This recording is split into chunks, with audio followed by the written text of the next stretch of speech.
Good evening, everybody. Welcome to Mr. Small's Theater for the Feeney Memorial Concert. We're so honored to have all of you here, and we're so blessed to be all gathering in the memory of such an incredible, incredible person.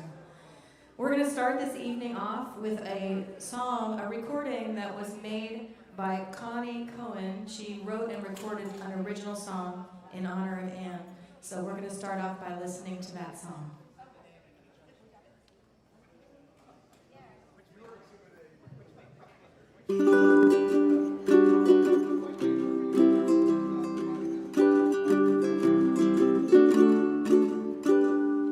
This is a song remembering a friend so good to me. She fought for peace and justice, called out every travesty.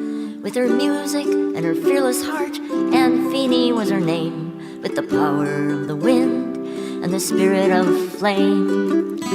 Sailing on an ocean of light, sailing on an ocean of light. She was made of the fruits of earth that built her flesh and bones. The salty ocean in her blood, the sun was in her soul.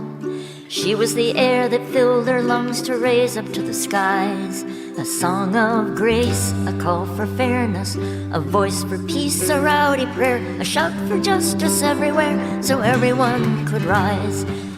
Sailing on an ocean of light, sailing on an ocean of light. She traveled all around the world and sang with her guitar of work and strength and family and the tyranny of greed and war, and how unions make us strong and the changes we could bring. She brought us all together to raise our voice and sing. Sailing on an ocean of light, sailing on an ocean of light. Sailing on an ocean of light, sailing on an ocean of light.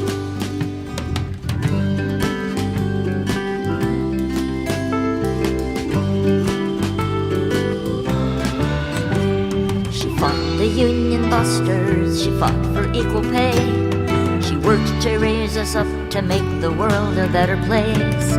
She sang for all the people, told their stories in her songs.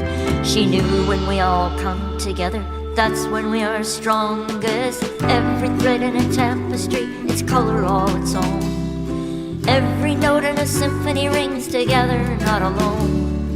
Every stream that flows into the river knows the tides. And I still hear her calling out, together we can rise. So heed the call and ring the bells, let's jump into the fray. Never shall we hesitate, nor doubt turn us away. For when we're lifted up, all together side by side, we are the fire, the flame within the rising sun, the howling wind. We are the tide that's rolling in, so everyone can rise. Sailing on an ocean of light, sailing on an ocean of light. Sailing on an ocean of light, sailing on an ocean of light. We are made of the fruits of earth that build our flesh and bones. The salty ocean's in our blood, the sun is in our soul. We are the air that fills our lungs to raise up to the sky. A song of grace, a call for fairness, a voice for peace, a rowdy prayer, a shout for justice everywhere so everyone can rise. Sailing on an ocean of light, sailing on an ocean of light. We are sailing on an ocean of light, sailing on an ocean of light. She is sailing on an ocean of light.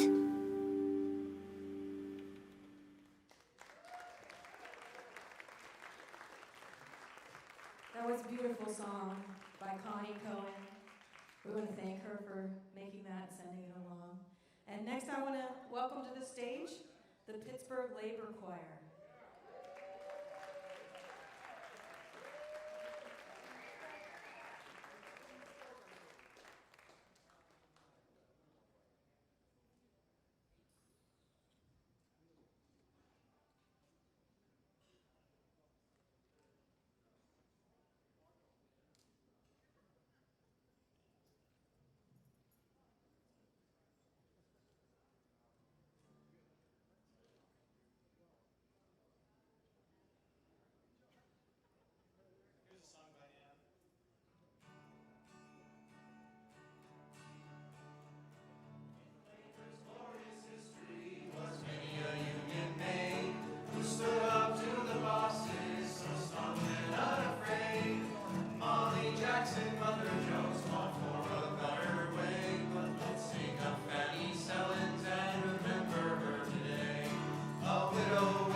just two-hand.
sound too good. Let's do that again.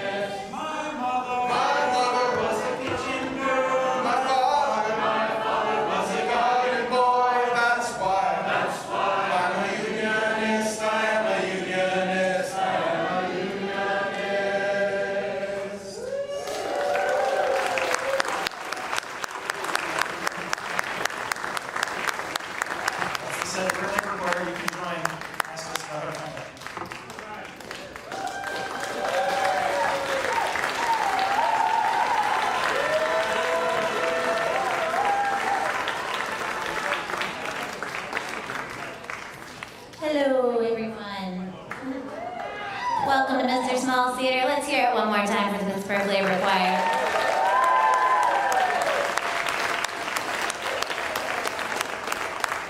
And also, I want to give a thanks to Connie Cohen, who wrote that beautiful song that started the night. I don't know how many of you know that name, Connie Cohen, but she wrote the song Raving Beauty, which you've probably heard my mom saying that was a classic Feeney song, well, Connie Cohen song, made famous by Feeney.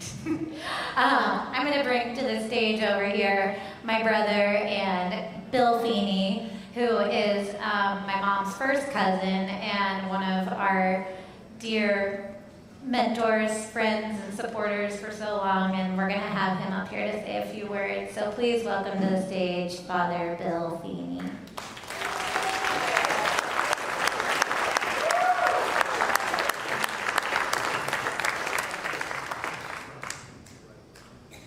Good evening, everyone. I'm the priest in the family.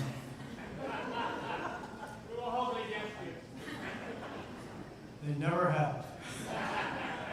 But I have to admit that Anne and Kathleen, her sister, and I grew up in Charleroi, which is on the Monongahela River.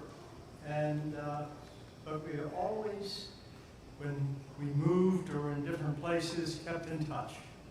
And Anne and I had a wonderful relationship. She was the sister I never had, and I guess I was the brother she never had.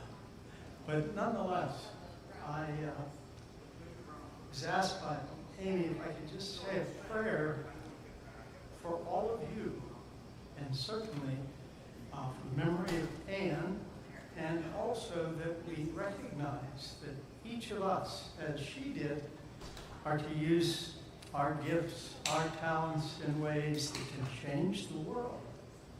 We have to be confident enough to rely on those gifts that God has given us all. So Heavenly Father, we pray that Anne might have eternal rest, but that her spirit, alive and vibrant, will lead others to follow the cause of helping all to know their rights and to be open to the opportunities that life passes to us and that we can pass on to others. Now, that's the prayer. I need a big amen. Amen. That's better. Way to go. They asked me if I could talk about how Anne got to be friends with Peter, Paul, and Mary, mainly Paul, and Peter Yarrow. And I also should point out that I got to be friends with them and also with Mary, Traver's husband. It's a good story. Just a little long, I'll give you the short version.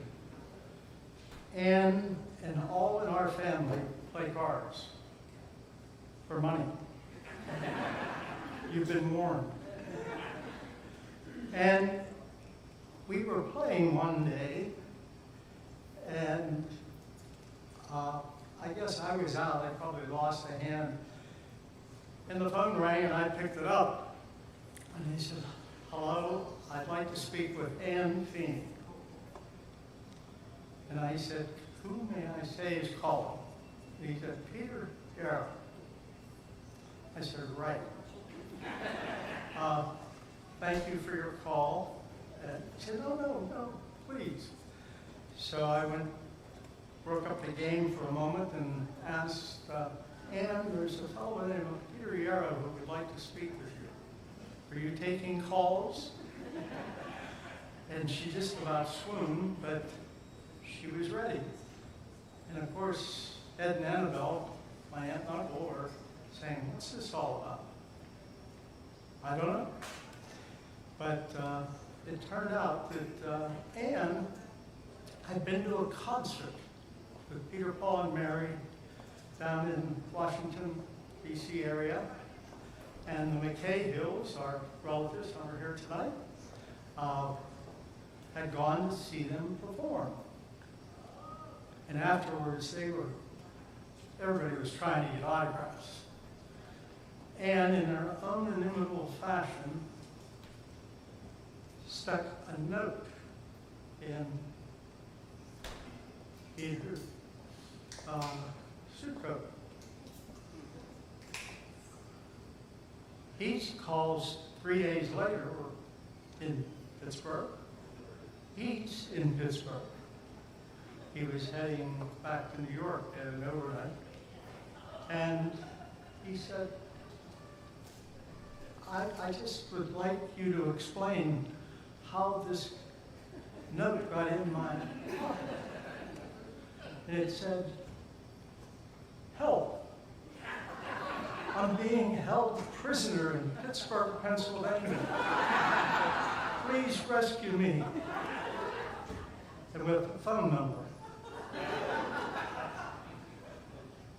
Sure worked, didn't it? That was his first encounter with Anne. And the rest is history. Anne did such wonderful things, and we are grateful. But the main thing is, she wasn't afraid of anything. She would just make it a point.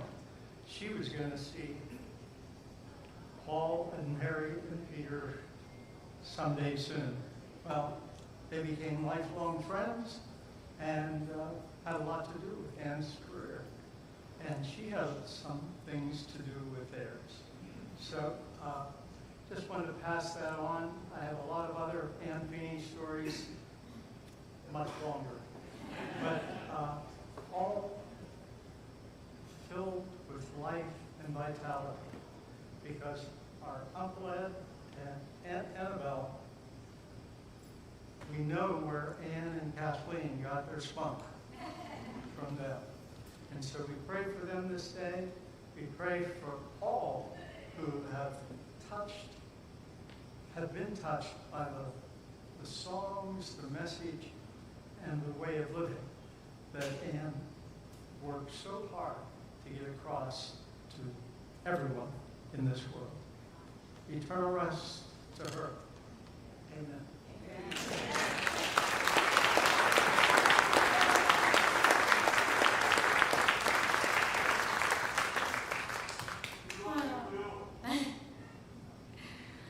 Okay, I wrote out words. Sometimes I do this on the fly, but not tonight. So, hello and welcome. We can't thank you enough for taking the time to show up and celebrate the amazing and remarkable life of our mother, Anne Feeney. We want to specifically thank Evan Greer for her tremendous help in planning the event and for coordinating and moderating the panel at Heinz History Center. Liz Berlin for being a constant support and offering this beautiful space for us to use. Kip Dawson, Rosemary Trump, and Bev Grant for speaking on the panel. We'd also like to thank Saul Schneiderman, Ricardo Levin Morales, and the Labor Heritage Foundation for contributing the Anne Feeney buttons, and our main sponsors, Pat Bennett, our dad, and Women Who Rock. And of course, a huge thanks to all of you who contributed by getting the word out, by showing up with a song or story to share, by traveling across the country to be here, by watching online, by contributing financial support, but most of all, for being part of our mom's life story and for doing your part to continue honoring her legacy through activism, through song, and by raising hell. When people ask me what it was like growing up with Anne Feeney as my mother, it often feels like one of those questions that can't be answered without pages of emotions and explanations. I'd feel similarly if an alien landed and asked me to explain what the human experience is like. It's a lot. It's all the things. Having Aunt Feeney as my mother was a wild ride. She provided me with valuable insights and experiences that undoubtedly carved the path of my life trajectory. From a very young age, I knew my mom was not like other moms. Part of it was her wild red hair, her giant brown eyes, her weird political t-shirts tucked into MC Hammer pants, tucked into cowboy boots, cruising around in a Ford Aerostar with every square inch of the hatch covered in bumper stickers. She surely did not look like any of my other friends' moms. But it was more than that. Our nursery rhymes were not revolved around stars and sheep. They were focused on things my mother more regularly thought about, like taking down borders, smashing the patriarchy, celebrating diversity, and fighting for workers' rights. I didn't understand most of the lyrics when I was singing them, but that didn't stop me from singing them. And I'm going to play you a tiny little taste of that.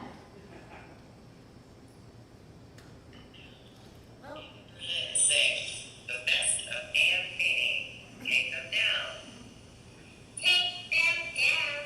We're landing in the name of the planet. Take them down in the name of Mother Earth.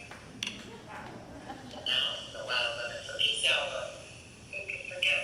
It's a real world. It's a pink color cat going the daycare. It's twice a million and half a share. If you come a long way, it is no ERA.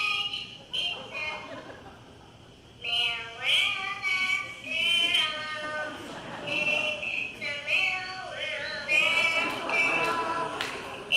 It's a male world after all. It's a male world after all.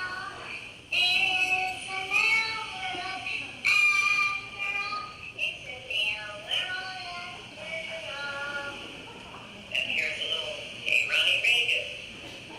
Hey Ronnie Reagan, I'm black and I'm big and I'm gay and I'm nasty and I'm free. I'm in love like a mensless and I'm mensless. Please don't bother me.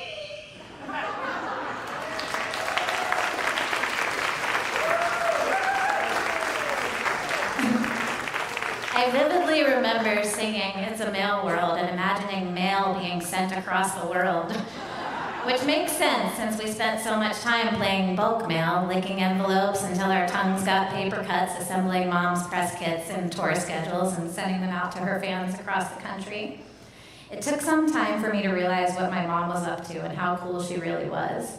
It seemed normal to me at the time that we drove 2,000 miles every summer to camp out for 18 days in the sweltering heat of West Texas, listening to music and howling at the moon. It also seemed normal to get pulled out of class to attend picket lines or called into the basement to help my mom paint coat hangers red.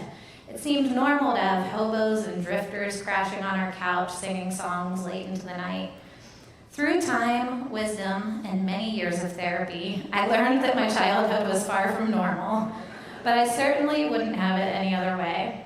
Watching my mom light up a room or a picket line with her larger-than-life twinkling charisma was some kind of magic.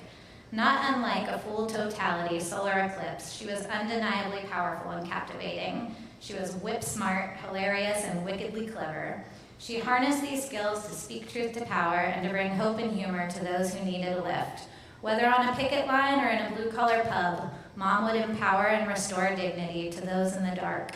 It was not always easy being my mother's daughter. If you knew her well, you knew she could be a little rough around the edges. She was a fighter. She was highly opinionated.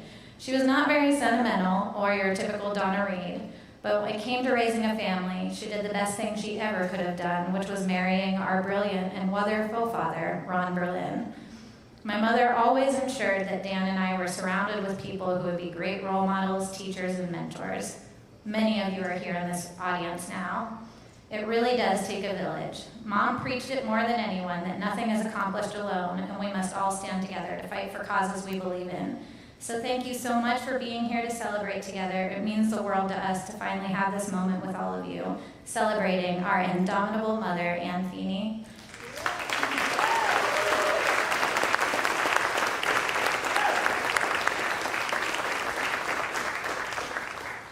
Well, I don't think I can follow that very give it a shot. First, Amy already went through the list of all the people that we want to thank, including everybody in this room. She omitted the most important person in bringing everybody together, Amy,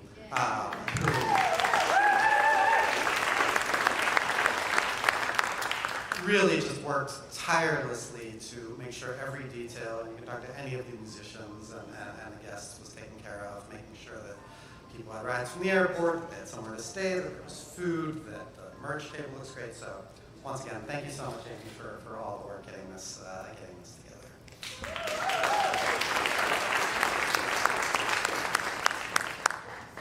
And of course, thanks to Liz and to the whole crew at Mr. Smalls for hosting us, because there is just not a better venue to do this kind of event. So I want to talk a little bit about what it's been like for the past 3 years since Mom left us. It's been more than 1,000 days, and over those 1,000 days, I wanted to call my mom 1,000 times. I pick up the phone every day, and I think about calling her and telling her what her grandson Nico is doing. He's learned a new song on the guitar. What Sebastian's doing in his track meets. I want to call her and tell her, oh, I thought of a great new idea for a recipe for the Oscar party. Let's cook this. I want to call her and talk to her about everything that's gone on over the last 3 years, about how it seems like, despite what she told me, the long arc of the moral universe doesn't feel like it's bending towards justice these days. A lot of the things that she fought her whole life for, it seems like we're backsliding. I want to call her and I want to ask her, what can we do? What should we be doing? And I don't know exactly what she would say, but I suspect she would say, look, mourn me, fine. You want to go ahead and mourn me? But you better get back to fighting like hell for the living.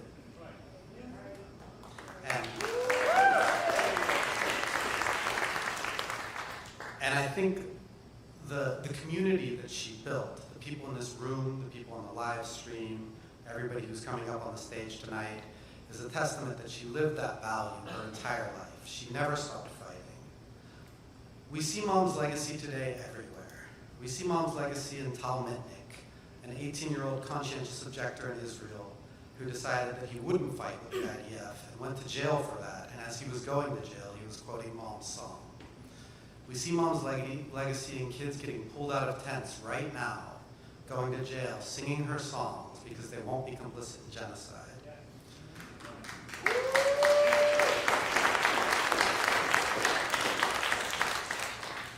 We see Mom's legacy with the UAW, winning fights against the big three automakers, taking their fights down south, winning in Tennessee, taking it to Alabama, and they're gonna win. We see Mom's legacy everywhere.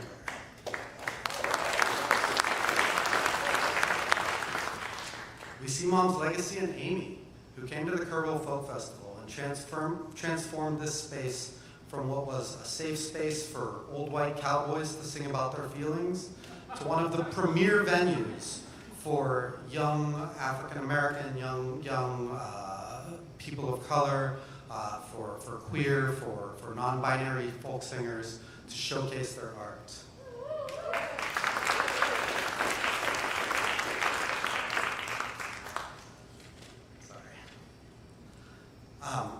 Our struggles are real, but they're a lot easier to face knowing that Feeney is out there in the ether, making sure that our revolution has plenty of music to dance to. So, thank you all for coming out tonight to celebrate Mom's legacy, and thank you for carrying on that legacy in the songs that we sing together, in the meals that we share, and in the work that we all continue to do. I miss my mom every day, and I know we all miss my mom, but it really does feel like she is with us now, and she's going to continue to be with us as long as we continue to fight the good fight. So, thank you all.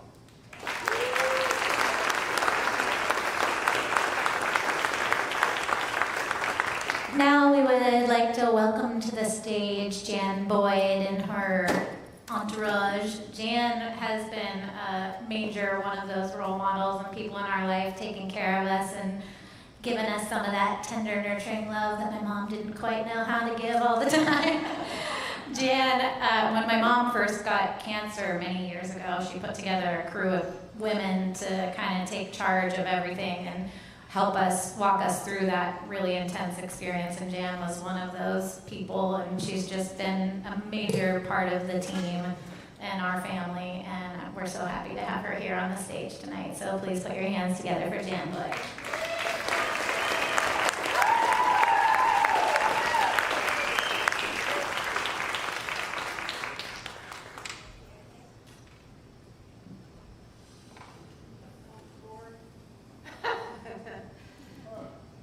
Yes, I am Jan Boyd. To my right is Katie Deely.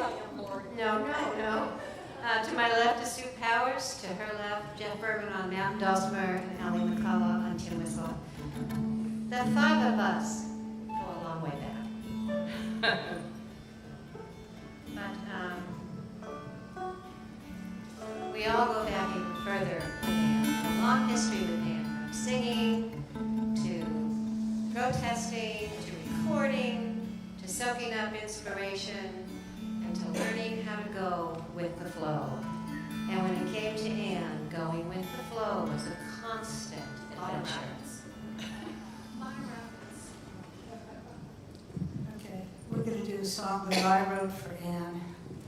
It's something that comes from doing road trips with her, being in the car with her, going to gigs, and we would talk the whole way. So it's called Resist.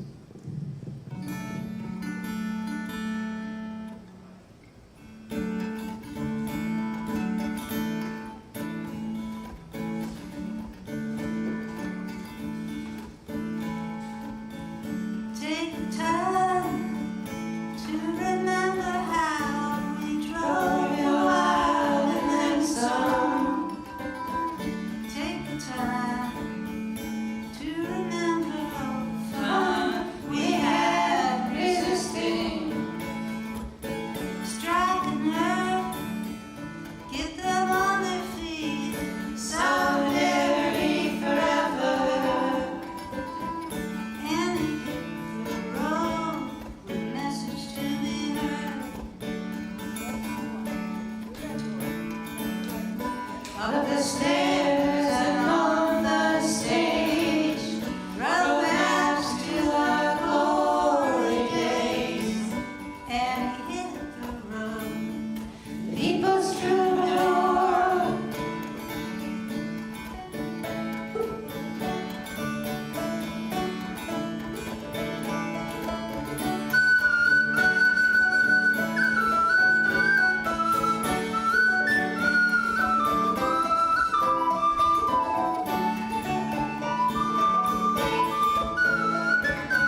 let's hear it for Casey Deely, Jan Boyd, Sue Powers, and our wonderful accompanist on the dulcimer and the whistle. Most beautiful. All right, next we have for you Mr. Mike Stout, accompanied by Laura Daniels. Come on out, guys.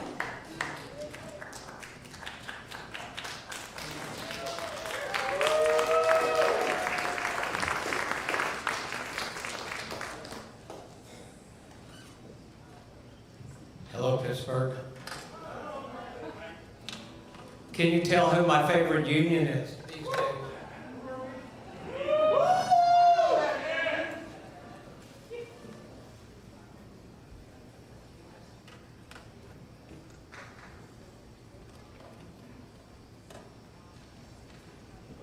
I'd like to introduce you to extraordinary piano player, keyboard player I've been playing with since 2009, Ms. Laura Daniels. Give her a big hand.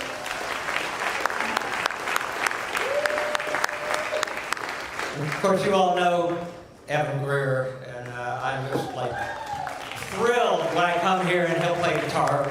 She'll play guitar with me because when you hear this guitar player. Anyway, right up the road from Pittsburgh is a town called East Palestine, Ohio. And on February 3rd, 2023, there was an incredible train wreck. 18 cars went off the rails. Most of them were filled with deadly chemicals, 5-6 different deadly chemicals.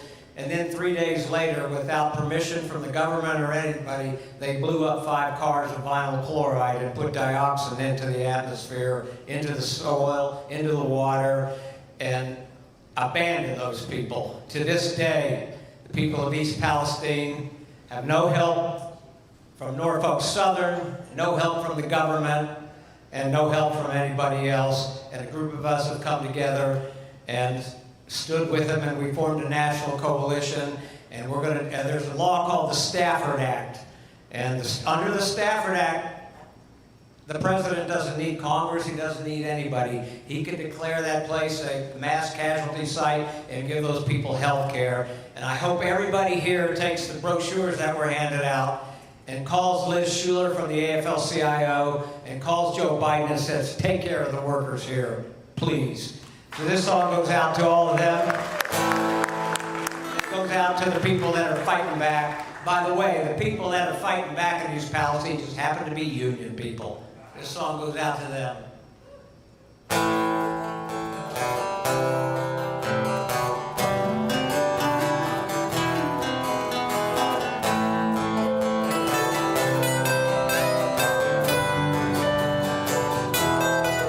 It was a cold winter night, East Palestine.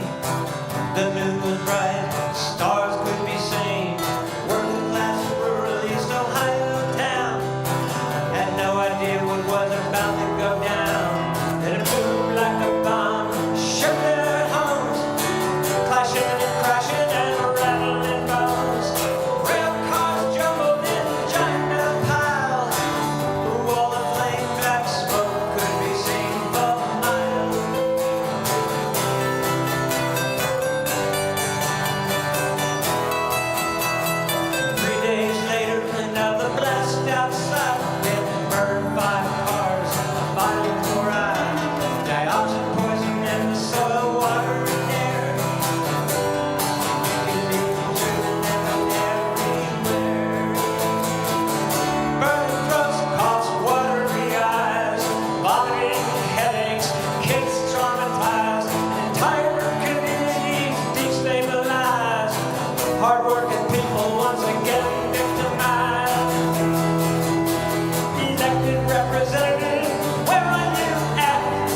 Most of the media and politicians who govern behind the headlines, just corporate greed. White collar criminals doing dirty deeds. They got money for wars overseas to bail out the big banks and Wall Street thieves. Meanwhile, Pipe Town, Union Town, so many others, no one seems to notice. Well, so many people that are suffering.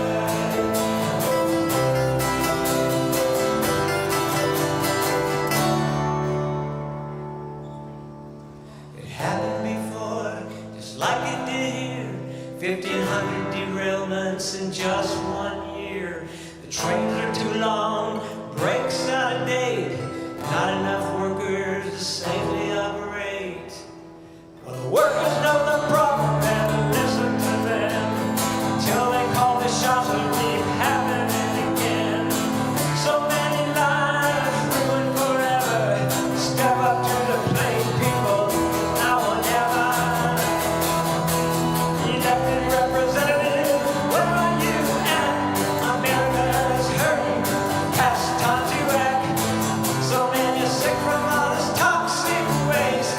Get these people health care, make no folks other pay. Clear these cancer alleys, mass casualty sites. Time to solidarity, time to stand together and fight. It's time to unite. Time to do what is right. Together as a team.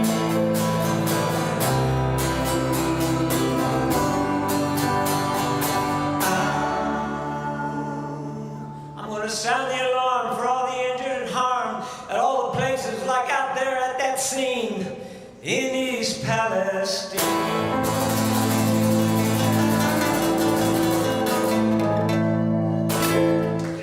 Thank you.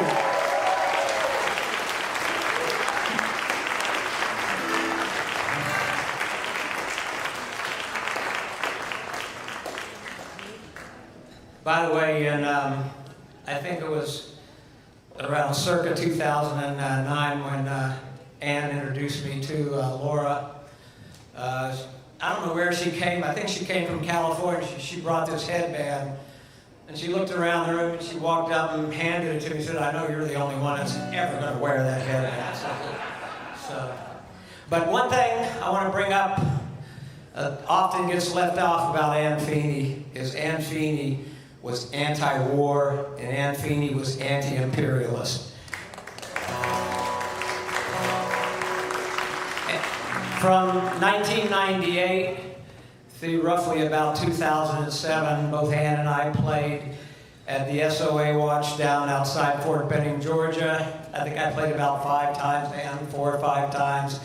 And the theme of the young people down at Fort Benning, which was trying to stop the training of the death squads that was going on down there, was not in our name. And fast forward, I'm watching TV last Friday, and there's a demonstration of Jewish people outside of Chuck Schumer's house in Brooklyn. And there was about 300 of them, and they had a t-shirt on. And on the back side of the t-shirt it said, I am a Jew. On the front side of the t-shirt it said, not my name. This song goes out, those are my kind of people. This song goes out to them, called Not in Our Name.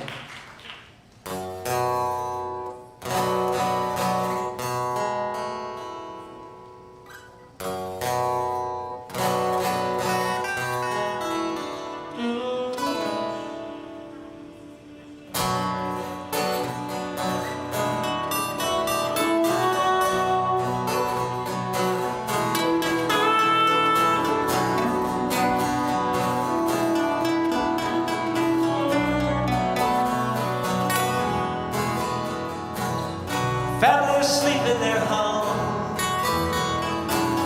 Kids blown away by some killer drone. Outside the Iron Dome, just mass graves and craters. Bombs and bullets fly. So many innocent civilians die. And when you ask why, they call you a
you, Amy. Thank you, Dan.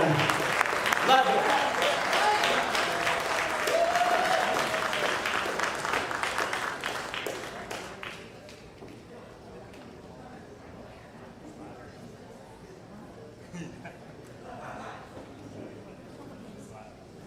Wow, Mike Stout.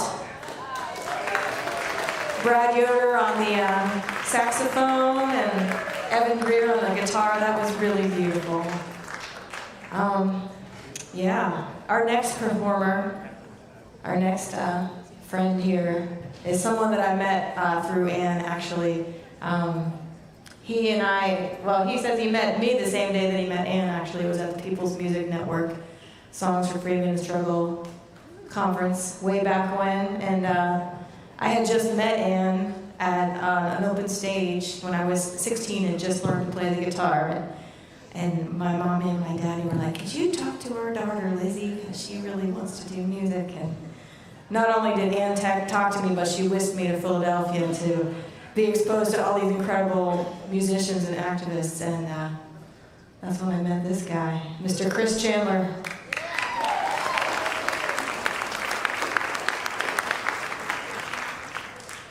Thank you, Liz. It's an honor to be here. Somebody's got to say it. Don't mourn. Organize. For most of my life, her strength has been my strength. And to say that I loved her would be an understatement. She is likely the reason that everyone in this room knows each other. And she is likely the reason that we have bonded since we met. And it is our commitment to somehow, some way, and by any means necessary, stand upon the long arc of the moral universe. Hell, use it as a trampoline to make sure that it continues to bend towards justice.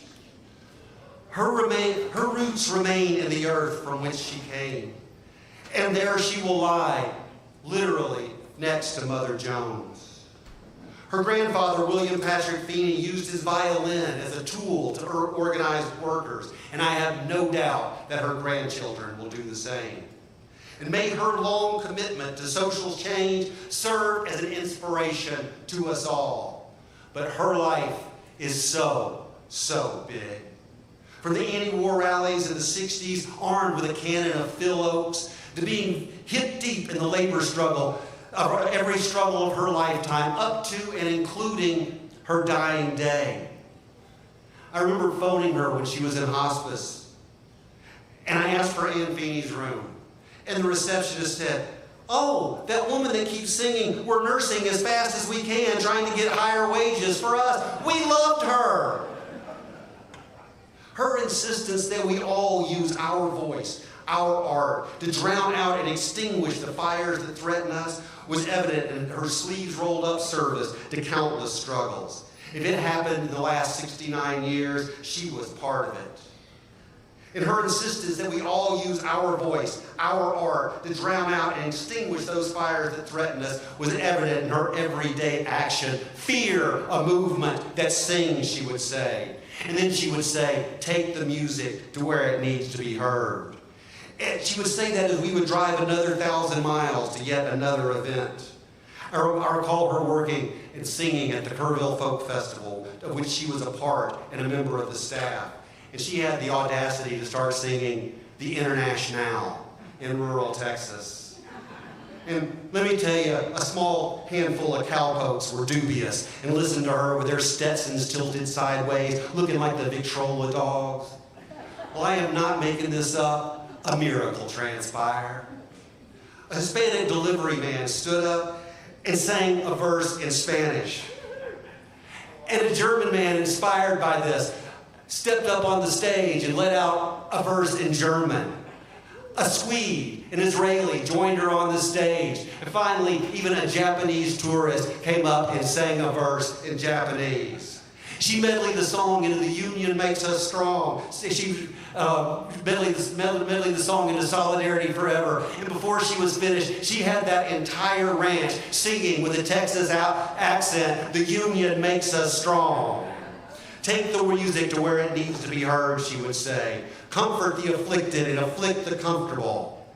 As many of you know, I had a decade-long shotgun seat view crisscrossing the country in jalopies made of passion. From picket lines in the rain to tear gas in the streets, she was there. And her life is so, so big. It's going to take all of us. It's going to take all of us. For as Pete Seeger sang with her, all of us to carry it on.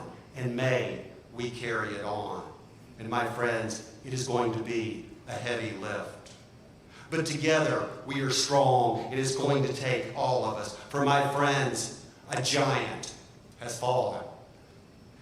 And we must now stand upon each other's shoulders, megaphones in hand, as we announce to the world that from this vantage point, we can see the arc of the moral universe as it bends towards justice. And Feeney, presente, don't mourn, organize.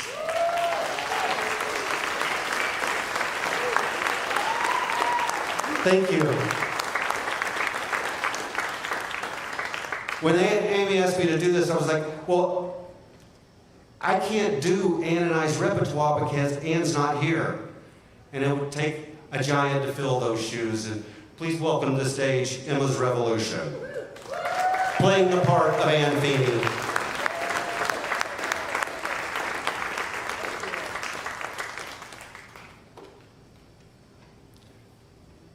We started working together in 2000. Ann flew down to Florida where I was living at the time, and we started working out some pieces. And she really liked this poem that I'd written with a fellow named Phil Rockstro, who's a fine poet in his own right. And she thought, this would be a good thing for us to start. We both admired each other's work, but we had no idea what we would do together.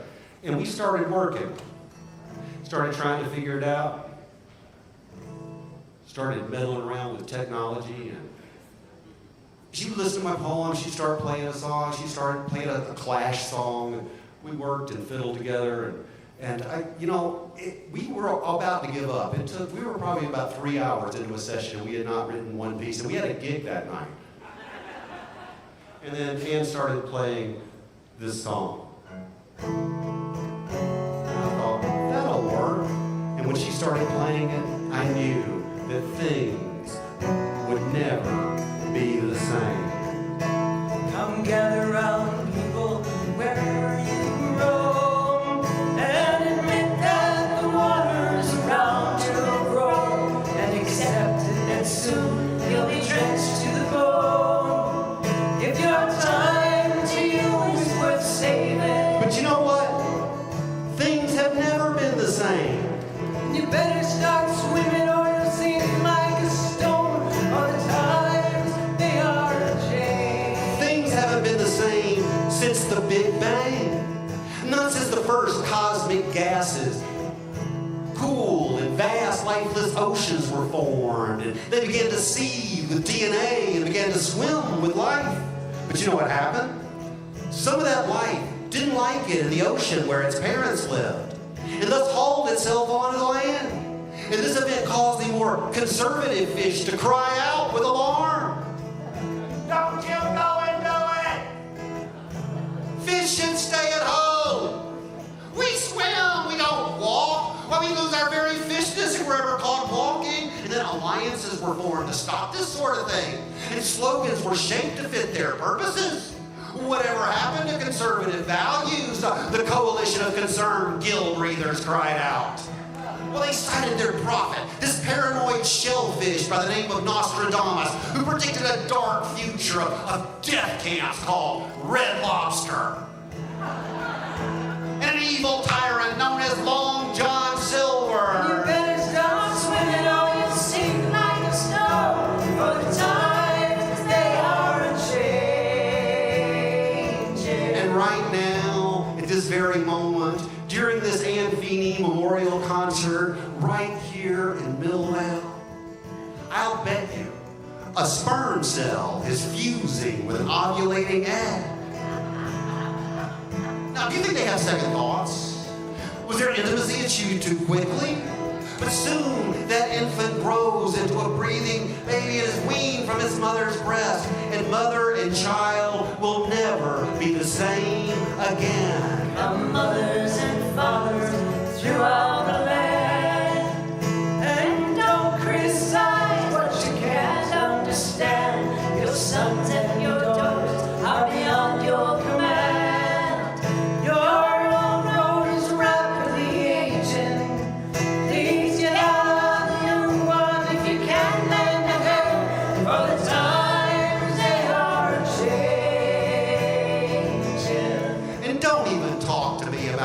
puberty, which some of you will claim is a stage of life, but I'd like to posit to you that it's really more of an affliction. Because puberty leads us to freedom. And freedom can be just as daunting as puberty, and every bit as ugly to witness. And if any of this room have ever been to an open mic night, you know what I'm talking about.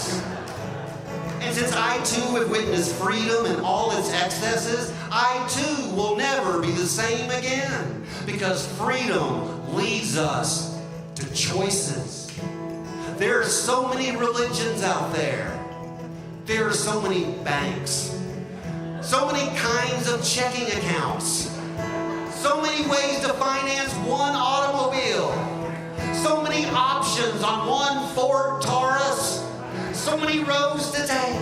So many gas stations along each road. And each one's got regular, unleaded, super unleaded, not to mention the variety of chips available at the cash register. So come on, which one's it gonna be? Paper or plastic? The line is drawn, the curse it is cast. The slow one now will later be fast, as the present now will later be past. The order is rapidly fading, and the first one now will later be last, for the times they are changing. All right, let's cut the crap. You know what we have chosen. We in this room, we have cast our votes with our remotes, and we have become the Republic of Infotania in the virtual states of America. Red, white, and bloodshot eyes, fixed as a blue light flickers, revealing a huge and glorious beast. And that beast is everywhere, but it exists nowhere. But it has 10,000 mouths that speak at once, and it chatters on and on and on about power and sex and God, and most importantly, delicious salty snacks. But it provides us not with power nor sex, nor allows us to communicate with God, but the salty snacks are available just about everywhere. There have been millions of years of evolutionary change, and we prodigal lungfish, should now return to the water's edge, gloating, looking down at the fish. We are triumphant. We rule the world, and we bring to you Pringles. Soon shake your windows and rattle your walls, for the times they are changing. There have been millions of years of evolutionary change, and we are swimming in a vast, lifeless ocean of bad news, shocking tales, and graphic reenactments. Come, writers and critics, who prophesy with your pen. What do we tell the children? Times why the chance won't come again. What do we tell our mangled hearts? Too soon, for the wheel's still in spin. What do we tell these disappointed There's innocents? no telling who that is they. Well, you should tell them For the loser now, that they will never be the same again. Because only the extinct do not change. And so fish and fetus, suckling infant and sulking cynic, we may never be the same again. But this is meant optimistic, because it means we are not stuck this way. It means we can change, we will change, and we will never be the same again.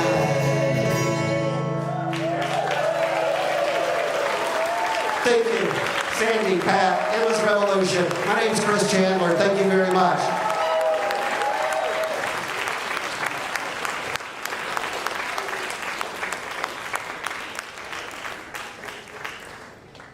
Hello, everyone. Give it up again for Chris Chandler with Endless Revolution. My name's Greer. If you don't know me, I was a longtime friend friend and touring partner of Anne's, and I'm now taking over from the illustrious Liz Berlin on emceeing a little bit. Oh, and we have a quick announcement, so I guess I'm already fired. I'm sorry to do this in the middle of this beautiful event. If anyone is parked on Butler Street on the other side from Smalls, that is an illegal spot and they're getting ticketed. They haven't started towing, but I'm guessing that's next. So if anybody is parked on Butler Street on the opposite side of the venue, please pop out there and move your car. Thanks. A cab, but also move your car. All right. And we have up next the wonderful Emma's Revolution. Thank you. Let's give a little warm welcome to the small stage.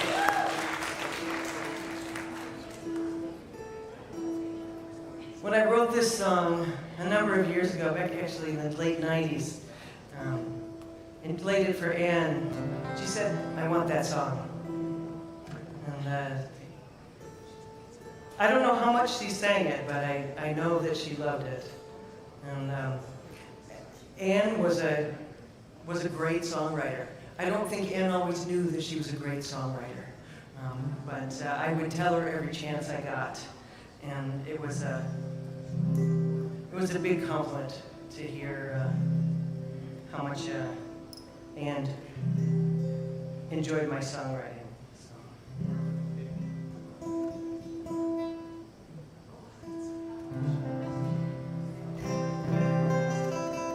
This song is about leadership, and this is a year for us to take our role as leaders to put in place the leaders that we want. Right? Okay, it's a big deal. And also then we have to continue to work on them to do what we actually want. That's the second part. But the first part is to make sure that certain people never get back in the White House, don't you think?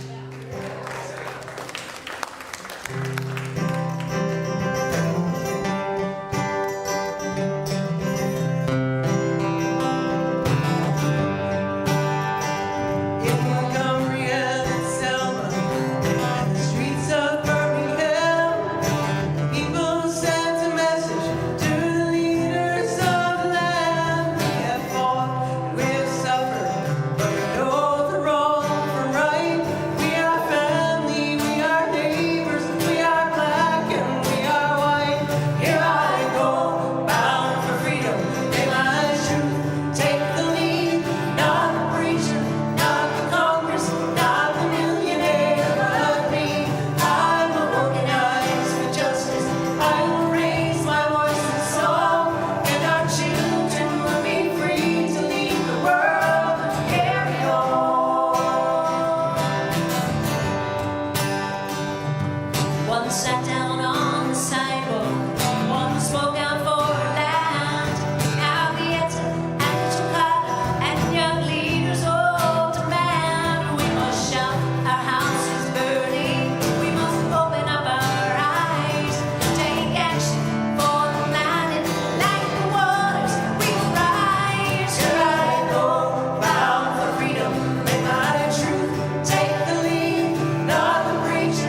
So Chris mentioned that Anne was the granddaughter of an organizer.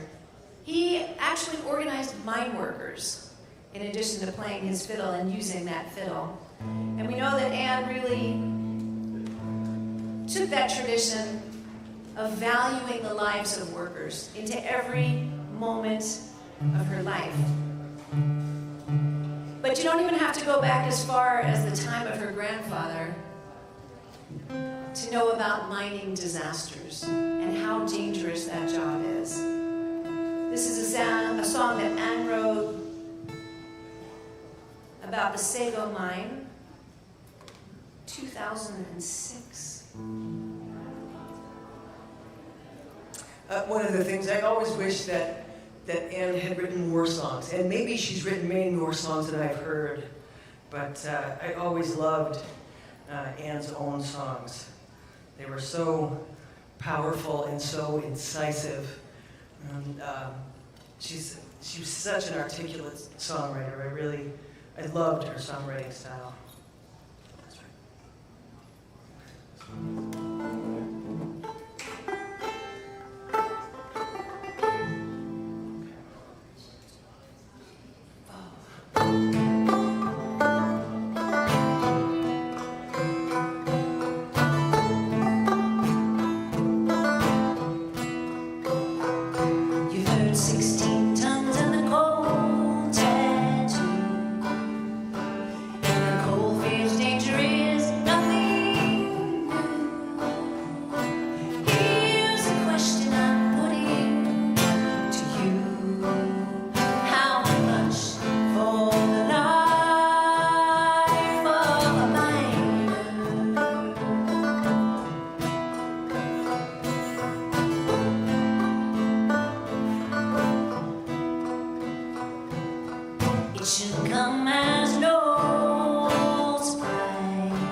How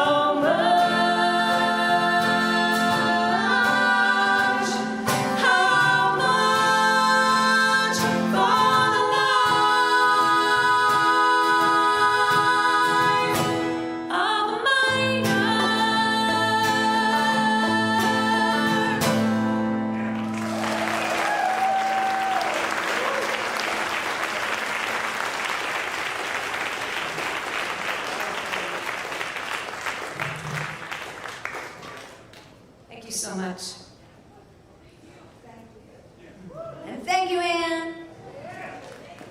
You know, I want to echo what Mike was saying.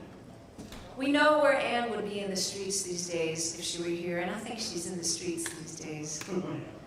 And I have friends and family in Israel, and when I was writing to my friend and asking her how she's doing, she said, "We're scared all the time." And my cousins in Israel don't want to talk to me anymore because I don't agree with them, because I don't think this makes them safer. Because what I do believe is that war breeds war, and bombing breeds bombing, and these 3 words could change the world. These 3 words could bring safety, security, and justice to millions. Peace, salam, shalom. Peace in English, Arabic, and Hebrew. We started singing these words on 9/11. And we sing them today for an immediate and permanent ceasefire.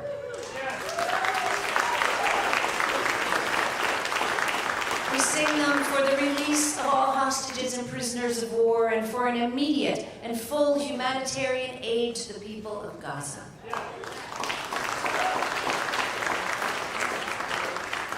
For safety, security, and justice for Israelis and Palestinians. These 3 words could change the world. You can help us sing this. Here's your part. Peace, salam, shalom. Peace, salam, shalom. Peace, salam, shalom.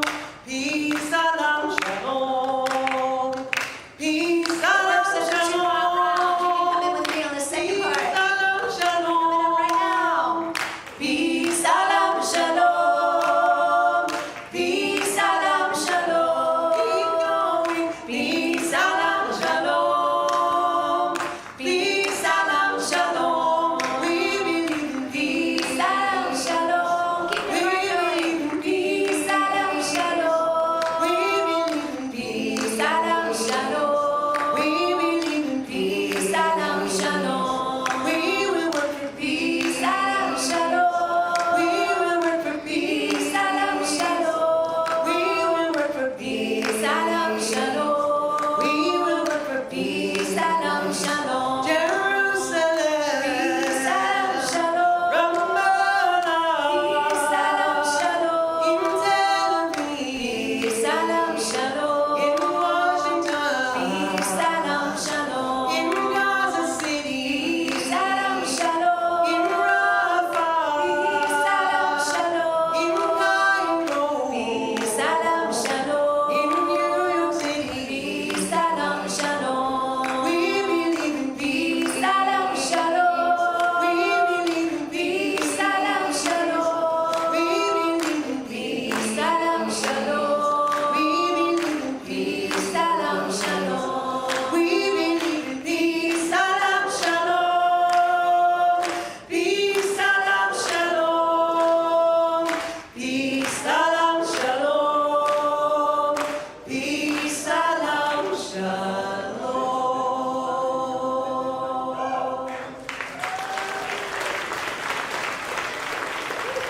May it become so.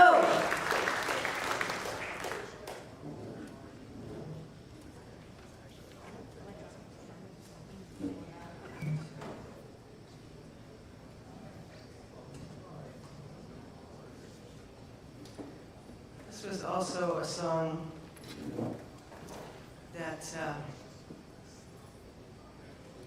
I think Anne loved.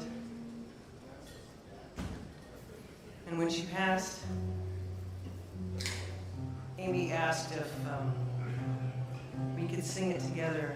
And I said I would be honored.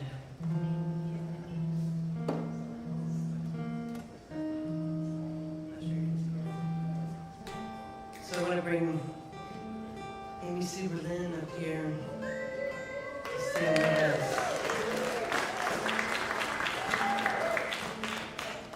Have we given enough love to this woman for all the organizing?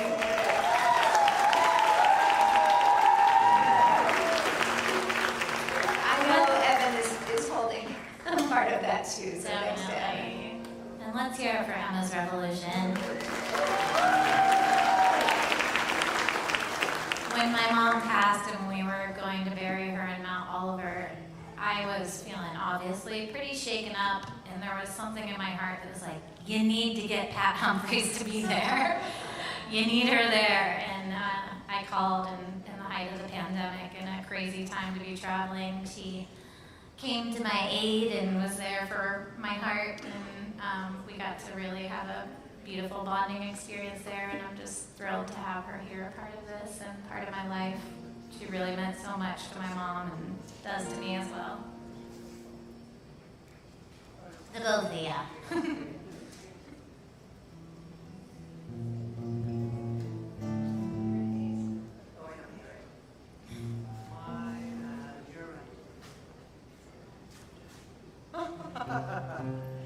That, you know, I know because we're in her hometown, a lot of you folks have known Ann forever. I lived in the neighboring state. I grew up around Cleveland, and I'd come over here to do gigs with Ann. Ann would come over to Ohio and do gigs, and we knew one another for probably close to 40 years. So I was always watching Amy grow up in that time, and it wasn't really that much until your mom passed that, you know, that we sort of said, you're mine. You're mine for the rest of my life, in my heart. So how lucky. Lucky me. How lucky I feel.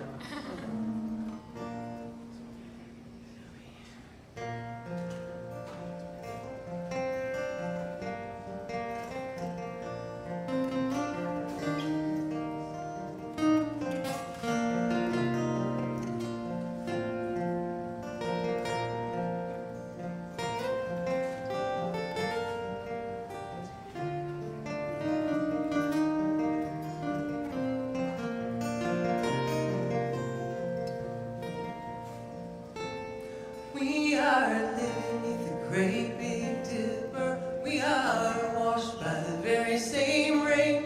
We are swimming in the stream together, some in power, some in pain.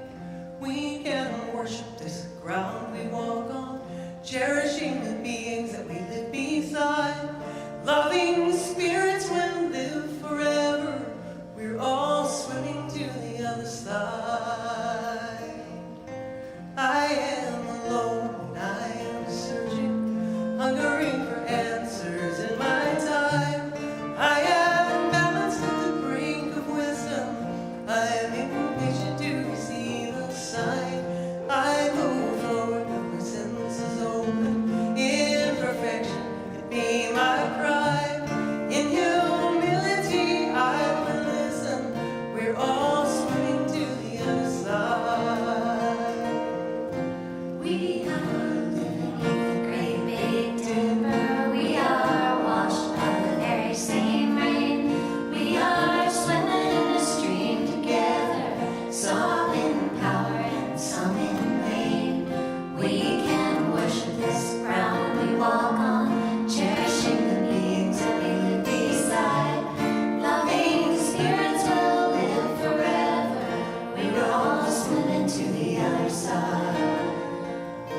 to invite the next performer up here.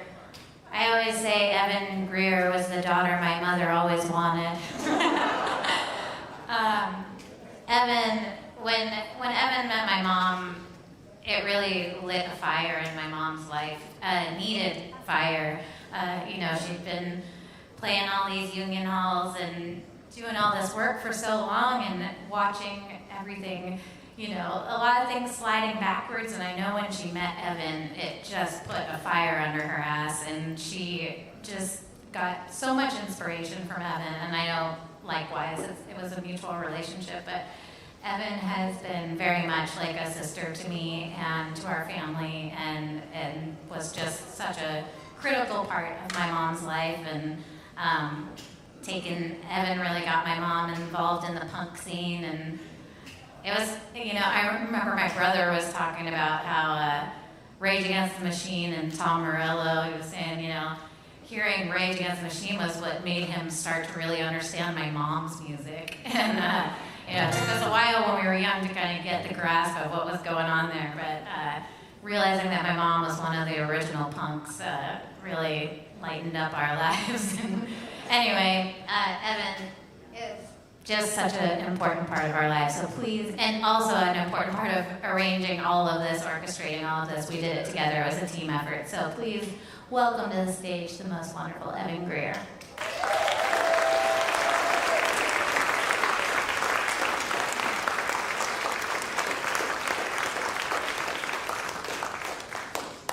Thanks so much, Amy. I'm going to bring Pat and Sandy back out here for this. And I'm going to not tell a long story because Anne is in my head being like, got to keep it moving, keep the show moving. She was an event organizer herself, so she would have some notes for us, I'm sure. But I was lucky enough. I was trying to go back in time and calculate. I believe that Anne Feeney and I played 527 shows together over the course of about 12 years, starting when I was like 19. And so I spent a lot of time with her. And most of that time we got along famously, and probably about 10% of that time we were screaming at each other. That sounds healthy. It sounds like a really It good was band. wonderful, yeah. And I miss her every single day. And this is a song that I wrote for her, and it's called Hellraiser, because Anne Feeney was not a folk singer. She was not an activist. She was a Hellraiser. She believed in raising hell.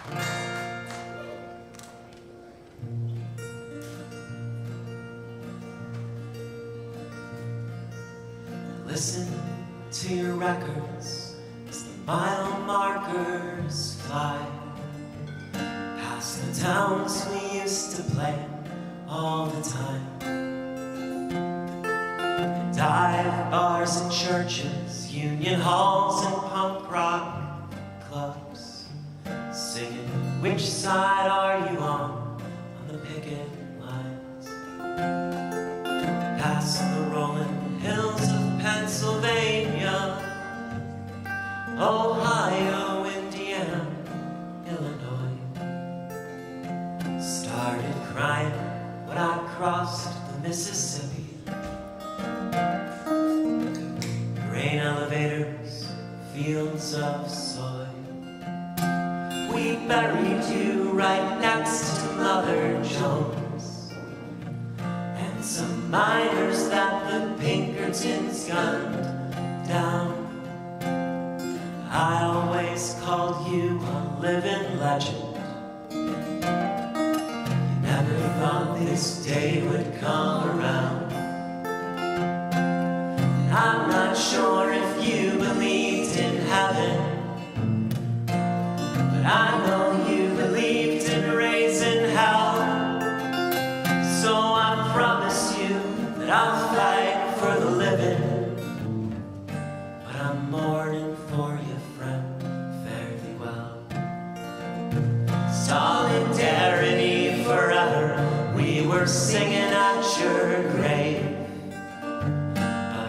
Force on earth was stronger than you. Larger than life, sequins, cowboy boots and curls. a rebuke. And I loved you in all your imperfection.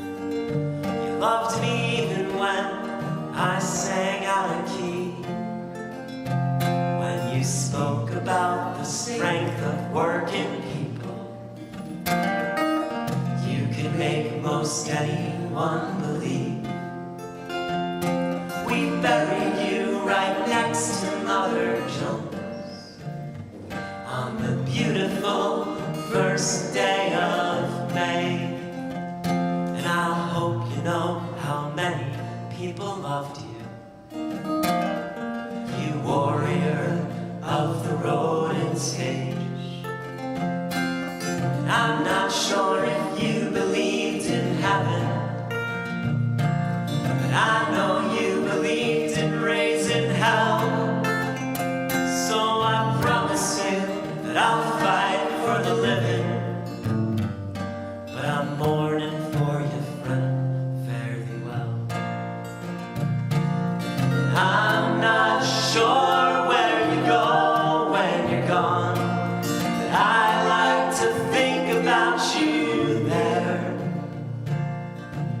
swapping songs with Utah Phillips, waltzing Emma Goldman without a care. In the papers they said that you were tireless, but I know you got tired toward the end. I'd carry your guitar when you got weary. You taught me what it means to be a friend. You were always picking up the tab, buying whiskey from the very top shelf. I'd watch you pass the hat for striking workers, even when I knew you were broke yourself.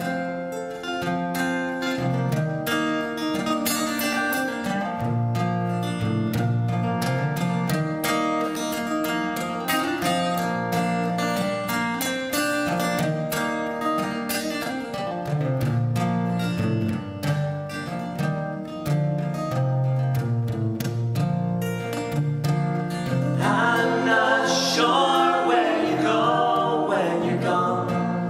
I guess we all go there when it's time. When I get there, I know I'll find you, singing on some angel's picket line. I'm not sure if I believe in heaven. You sure taught me how to raise somehow. So I swear to you that I'll fight for the living, but I'm mourning for you, friends. Oh, I'm mourning for you, friends. Yes, I'm mourning for you, friend. Fare thee well.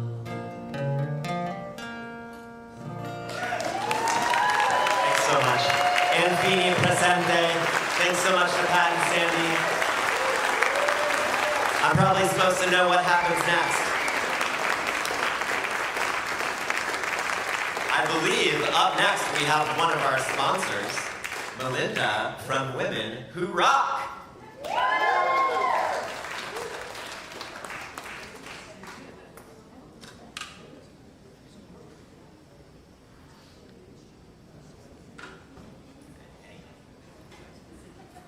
Hi everybody, my name is Melinda Colaizzi. I'm the founder of Women Who Rock. I'm also the lead singer, Melinda the Nice Guy, and we're so proud to be here tonight and to help to sponsor this incredible night of celebrating Ann Feeney. And when I was growing up, I was lucky enough to have amazing friends, which were Amy and Dan.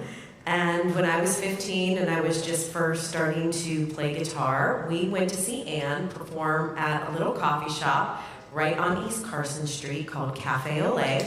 And Ann knew that I was just starting to learn how to play the guitar and sing, and in the middle of her set, she stopped and she threw off her guitar and she said, "Melinda, get up here.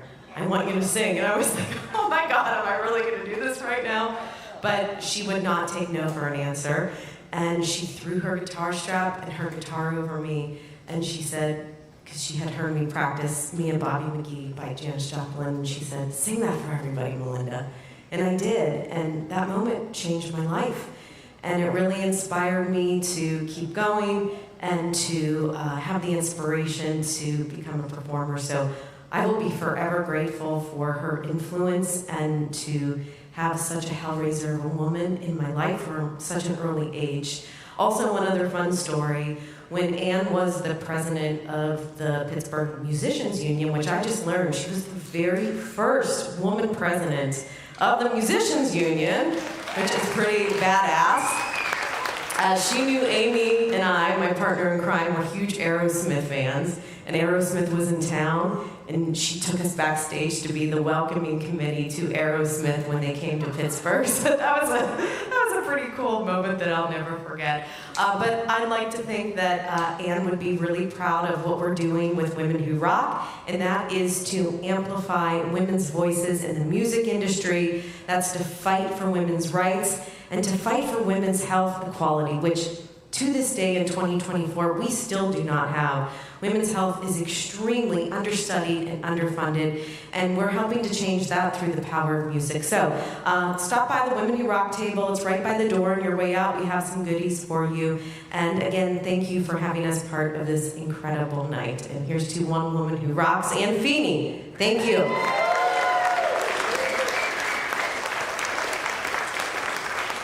Thank you, Melinda, and thank you, Women Who Rock, for helping, make this possible. If you didn't get a chance to donate, please do. We're covering all the costs with all of your support. Up next, we have Cross Current. So please welcome them to the stage.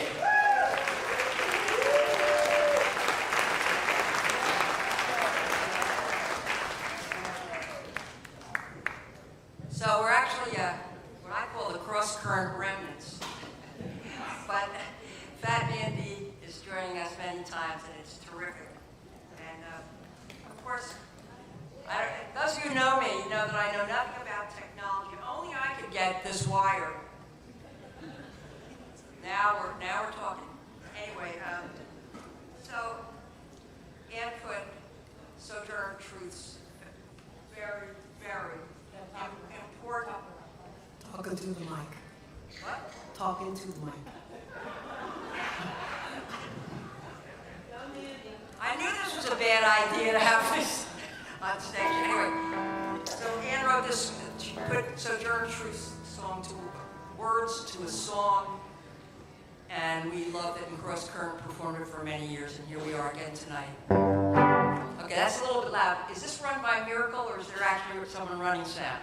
No, we have audio technicians, only the best. Only the best. Because we want you to hear these words, and definitely want you to hear Renee sing.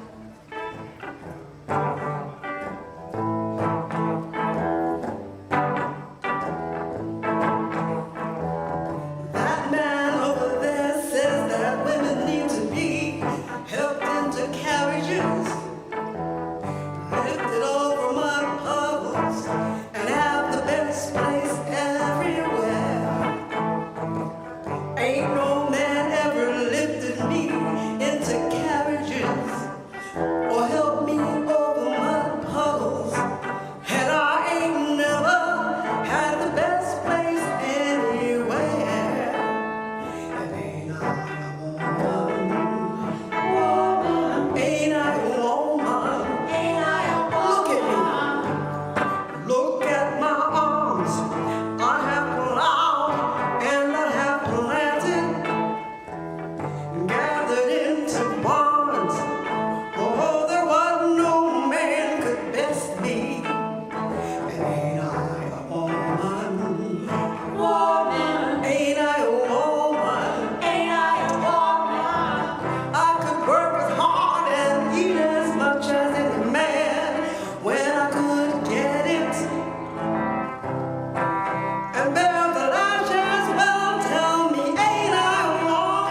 auditioned for Cross Current when I was about 14, 15 years old. It took me about 35 years, and here we are.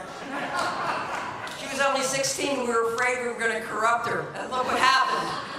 Go figure. I met Ann Feeney. And then we did this. We'd like to invite. Come on, Les. Liz, bring it out. This next one is a song that Ann sung many times, and it's a song from Sweet Honey in the Rock. It was first written long before the horrific murder of George Floyd, because there were plenty of other black men that were being killed by police, and they wrote this song. But we've also added a special verse, and we sing this out to the young people across the country. A new generation is rising up for freedom and peace and justice, and we were very, very happy to be able to teach this to the Pitt students just this last Saturday, and we're going to want you to sing along too, okay? We who believe in freedom cannot rest.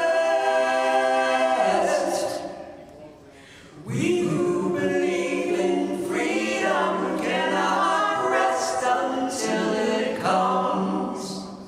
Until the killing of black men, black mother sons, is as important as the killing of white men. White mother sons, and we who believe in freedom cannot rest. We who believe in freedom cannot rest until it comes. Until the killing of Palestinians' mother sons is equal to the death of Jewish mother sons. And we who believe in freedom cannot rest. We who believe in freedom cannot rest until it comes. That which touches me most is that I've had a chance to work with people, passing on to others that which has been passed on to me. To me, young people come first. They have the courage where we fail. If I could but shed some light on cause they carry us through the veil. And we who believe in freedom cannot rest. We who believe in freedom cannot rest until it comes. The older I get, the better I know that the secret of my going on is when the reins are in the hands of the young who are dead or shook in the storm. I'm not needing to clutch for power. I'm not needing the light to shine on me. I want to be one in the number as we rise against tyranny. Well, we who believe in freedom cannot rest. We who believe in freedom cannot rest until it comes. I said again, we who believe in freedom cannot rest. We who believe in freedom cannot rest until it comes.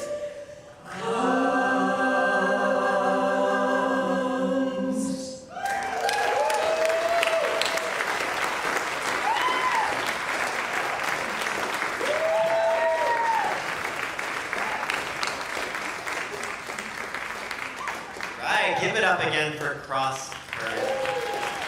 We who believe in freedom cannot rest. Let me tell you, Ann Feeney did not rest. That woman was constantly in motion. Unless she found a hot tub, in which case she was chilling in the hot tub. Give it up for Colleen, Katau.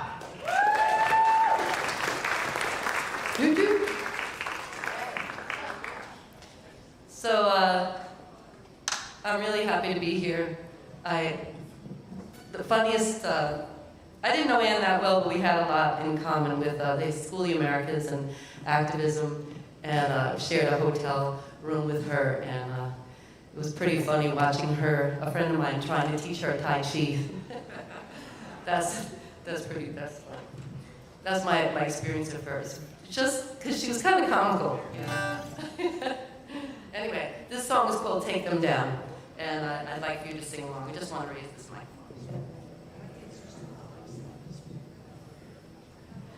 All right. And you heard it earlier with Amy Sue singing it. So thank you, Amy Sue. If she's here and she wants to sing on the chorus, please come sing.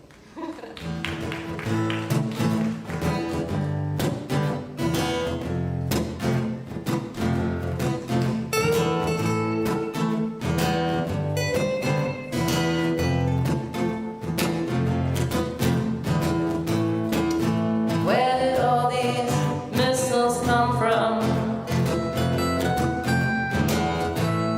Don't say you built them in my name.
said, Jafet Gomez. You've probably seen his artwork.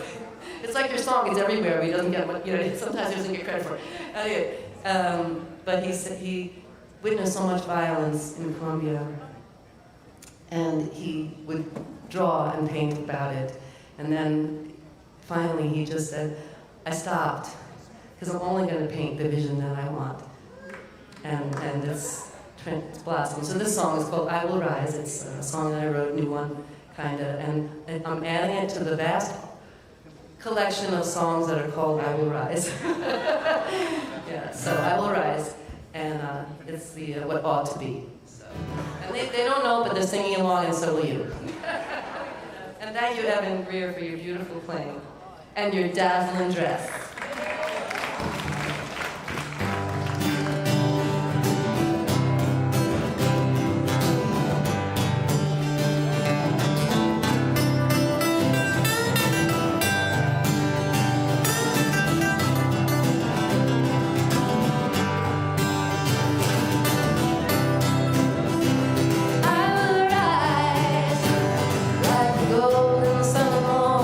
I will rise.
Colleen Katau, and Liz Berlin, and Sandy Melinda.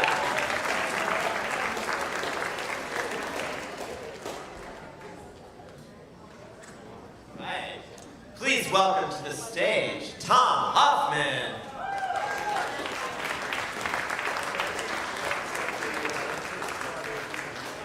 So, I really know this song, but when your memory goes, forget it. You know? You guys have been great. I think you deserve to give yourselves a round of applause. I mean, you've been cheering for us. Time for you. All right. So the scene is in a second floor apartment in a seedy apartment building in the west side of Cleveland, the People's Republic of J. Westbrook. If any of you are familiar with mid-'80s Cleveland politics. The internet was still just a gleam in Al Gore's eyes. CDs you bought in the bank. And then the night has fallen, the neighborhood has gone quiet, and the phone rings. Tom, you gotta help me. I'm in the studio, and I'm doing this album, and no one told me. I had to have the names of the songs, I have to have the writers, and I have to have the publishing companies, and who knew? And if I don't do this now, it's gonna get delayed for a week, and I just don't know what I'm doing. You remember that song you told me about, you taught me about the Rounders? Well, I really need to know who the publishing company is for that. And? So, Ann, here it is. Here's to Your Rounders. It's by Don Lang. The publishing company is Barking Spider Music.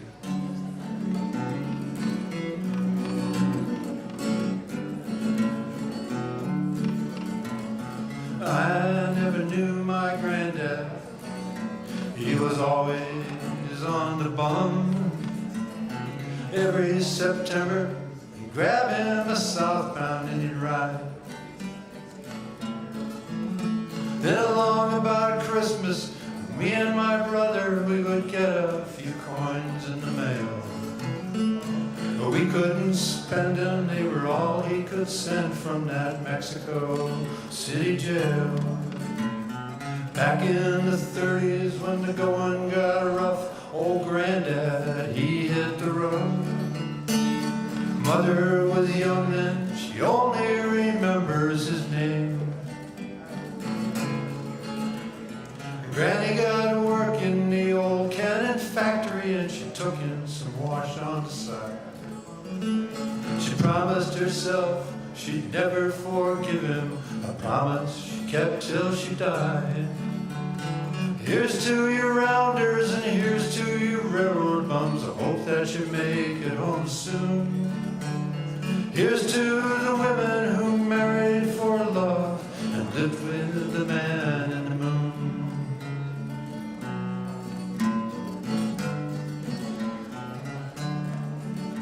One time near the end, he rolled into town. He was riding on a Greyhound line. I guess he got old, those boxcars were harder to climb.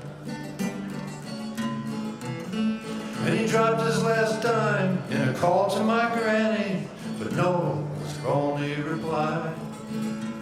She hung up the phone and she cussed him in German, but I saw the pain in her eyes.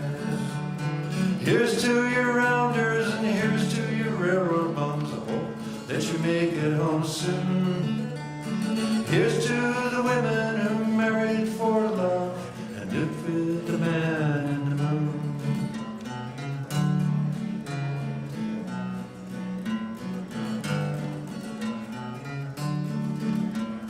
I never knew my granddad, he was always on the bum. Salvation Army, they wrote us a note when he died. Now me and my brother, we carry the memories of a face that we never did see. Like some foreign coin that lies cold in the pocket of a young boy's dirty blue jeans. Here's to your Rounders, here's to your railroad bums, hope that you make it home soon.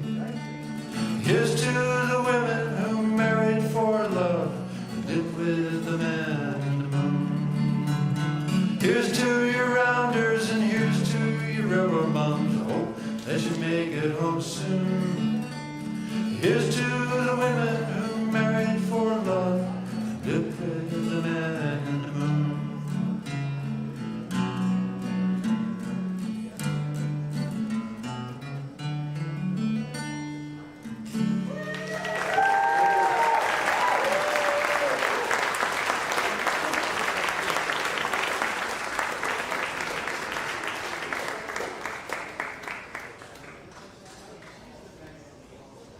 Put your hands together one more time for Tom Hoffman.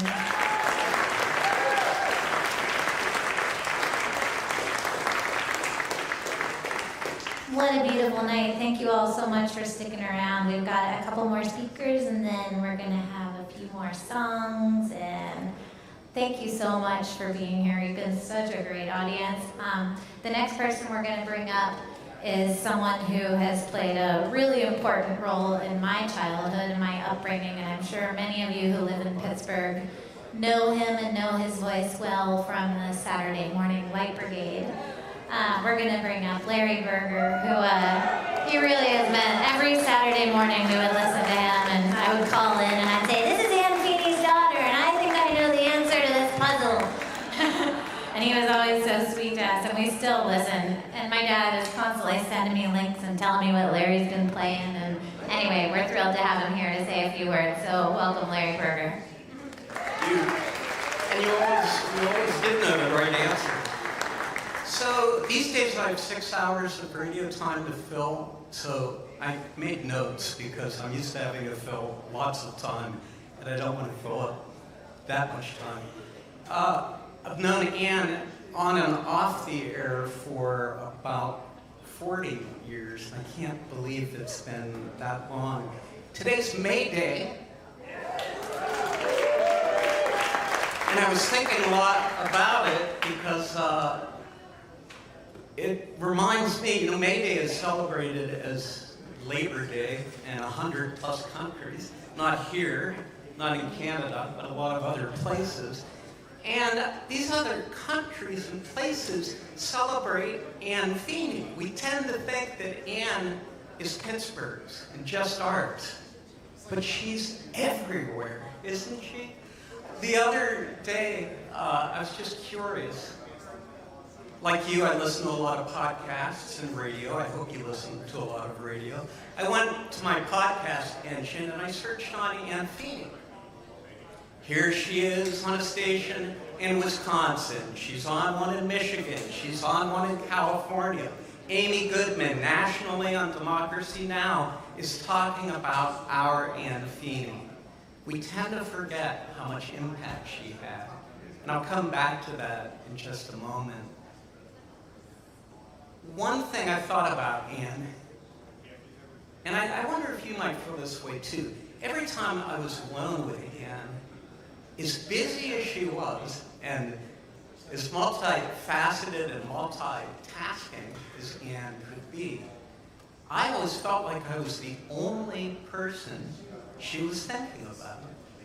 She was focused on what I was saying, and that was it. And part of me says, that's really great. This amazing multitasker can do just one thing. Part of me knowing Ann is that she was really doing something else. She was modeling empathy, focus, clarity, and how to be a good listener. Both doing it and modeling it so other people would carry that forward. Getting back to radio, like Ann, she's impacted all of us. Somebody mentioned earlier tonight, I think it was earlier, I'm trying to remember, well, it doesn't really necessarily matter, but that we might not, many of us might not know one another were it not for Ann. It's because of all those ripples and impacts, like radio, all those waves that Ann put forward that touched each of us in one way or another. Things we learned from her, with her, folks she led us to. And when we talk about not mourning and organize, I hope we'll organize all of those imprints, each in our own way, and carry them forward. I don't think I'm telling you anything you haven't already been thinking about and doing, but Ann's legacy through all of us and through all of the people we touch is everlasting as any I can think of. Thank you for being here, and thank you to Ann Feeney.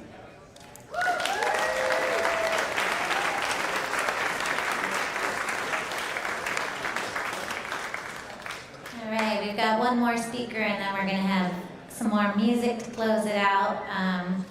Speaking of people who wouldn't know each other without Ann, none of you would know me without this guy. So I'm going to welcome to the stage my most wonderful father, Ron Berlin.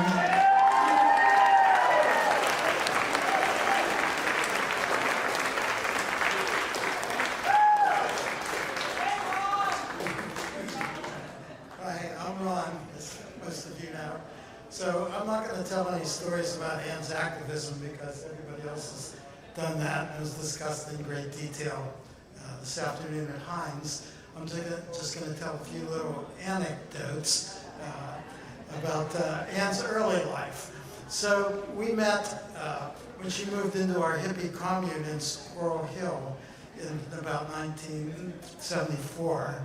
And one thing led to another, and in 1977, we got married in Heinz Chapel, the Pitt campus. Father Bill, who you met earlier, did the officiated.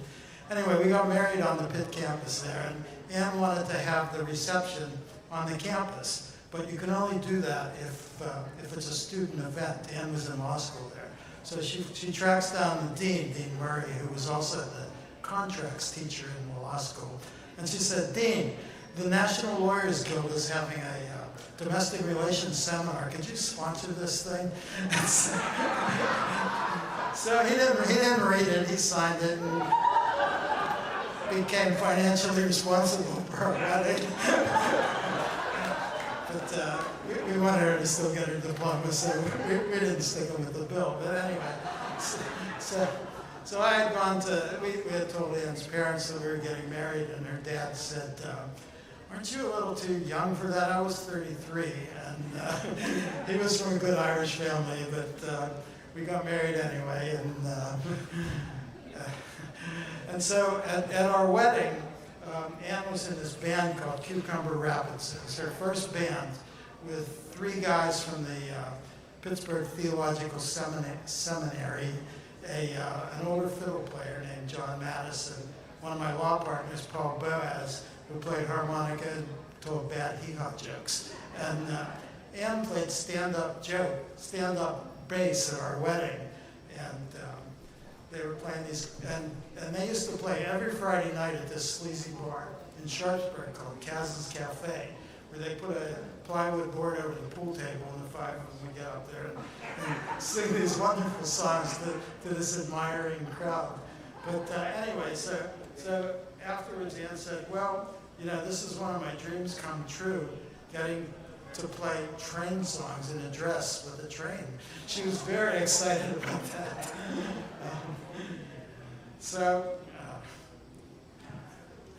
Lost my train of thought here for a second. So anyway, Ann called, our marriage lasted for 17 years, and it was quite the adventure, as you can imagine, living with Ann Feeney. I never knew what to expect, but I was glad that Edgewood had this parking ordinance that you couldn't park on the street between 3 a.m. and 5 a.m. because by 3 a.m. I would come down and there would be a 5-piece band or something. I'd say, you know, some of us have to work tomorrow. I think the party's over for tonight. And one of our St. Patrick's Day parties, when I was cleaning up, I found like maybe 100 bottles of Jamesons and Bushmills and all these empty bottles of Irish whiskey, and there was one empty bottle of Manischewitz wine. So I'm still trying to figure out how that happened, but we were 2 interesting cultures that got together, hers and mine. So all I can say is that Ann's legacy of activism and working so hard for what she fought for was such a large part of her legacy. But to me, the greatest part of her legacy and my legacy, our legacy, is Amy and Danny, and they certainly mirrored it. Big round of applause. So I hope you're all having a great time, and I am. And it's good to see everybody, old friends, new friends. And this is just a great thing. Thank you for coming.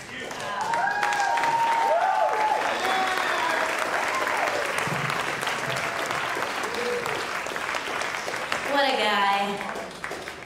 Also one of our sponsors of the event and Anne's entire life. So it always blew me away how much he cared for my mom for years and years after they split up. He never stopped being such a great supporter of her. And of course, me and my brother were so lucky to have such an incredible father. Now we would like to welcome to the stage the most incredible, wonderful Liz Berlin, who, if you don't know, she is a huge part of Mr. Smalls. She's a huge part of our life. She's a big part of my mom's life. People are still questioning whether or not we're related, and we're still not really sure. What do you think? So anyway, we really are just so grateful for Liz and everything she's done to help us make this event happen, and for everybody at Mr. Smalls, for Wes, who's up there doing the live stream, and everybody here. Thank you so much, the bartenders, the door people. You've all just been such incredible staff. So please put your hands together for the most amazing Liz Berlin.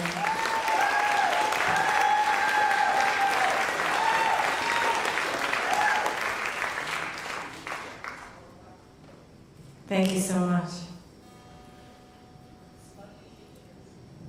Thank you.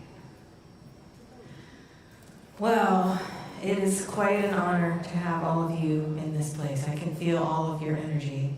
I can feel all of the amazing individuals that you are here tonight.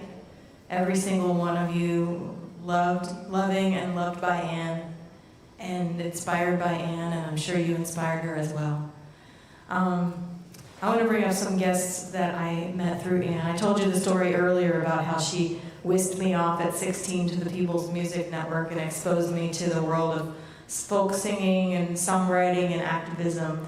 And another person who I met there who had a really incredibly huge impact on me was Phat Humphries from Emma's Revolution. She taught me so much about all of those things, and stage presence, and just like projection, and just really just being fully yourself through music. And so I want to thank her for that. And I want to invite Pat and Sandy to come on out and sing this next song with me. This is a song that would not have been written had I not met her. This is, I would say, a prime example of her influence on me as a songwriter and as a human. I wrote this song when I was on tour with my band Rusted Root. We quite often, our days off would consist of airport hotels and suburban hotels. But this one particular day we were in Boston, and we were right in town, so I was riding my little bike to Newbury Street. Anybody here on Newbury Street? It's like, yeah, it's the street with all the fancy stores and all the fancy stuff and all the fancy people buying all the fancy stuff. And I was in my early 20s having this little pity party about, I was financially and fashionably challenged, and I wanted all the things for myself. And I'm having this little pity party in my head, and I'm hearing that voice, and I'm hearing the voices of all the shoppers with all the shopping bags. And then I walk past a church on the corner, and the thing that catches my eye was a foot. And the shoe on the foot had a big hole in the sole of it, and this person's foot had grown a callus to take the place of the missing sole. And so I started hearing his voice in my head. And this is how that conversation went.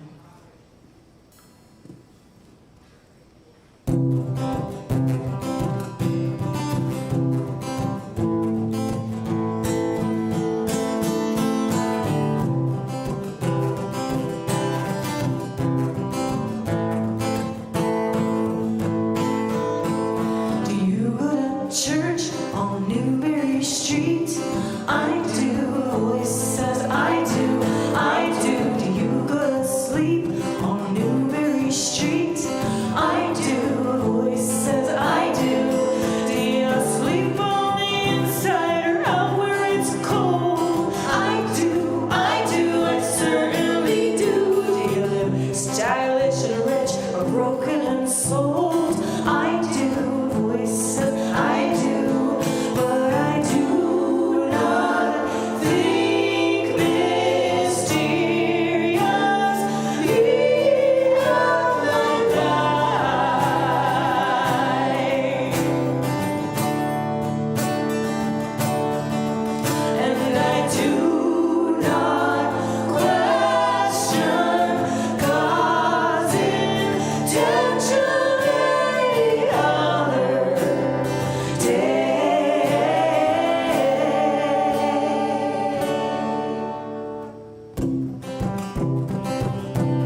shoes on your feet?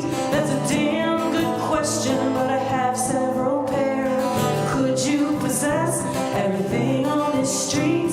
No, all my possessions are here on this curb. Do you spend your money all here in one night?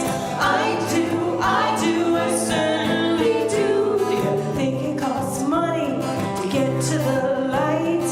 I do, a voice says I do, but I do not think mysteriously of life.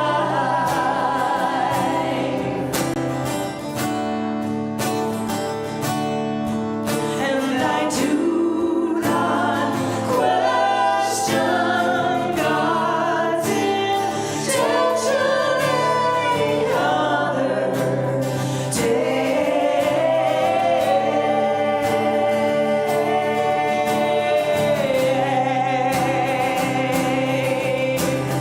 Just leave me outside.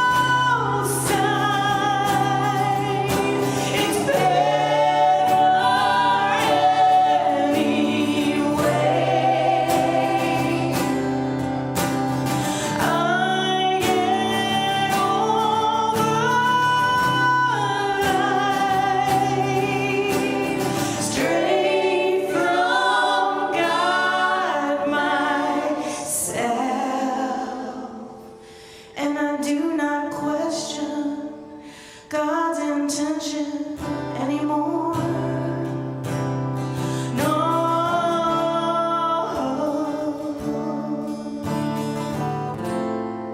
'cause it's all wrapped up so neatly.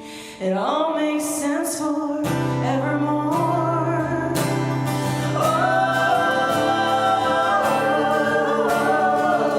I guess that which holds your favor must be worth the price you'll pay.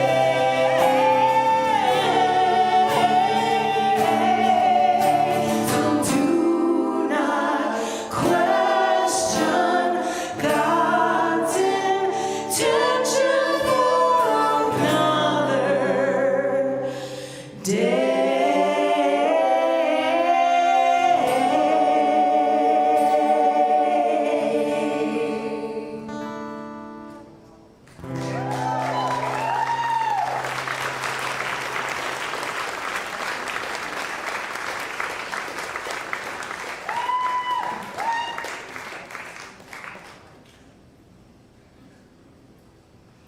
Pat Humphries, Sandy Apatow.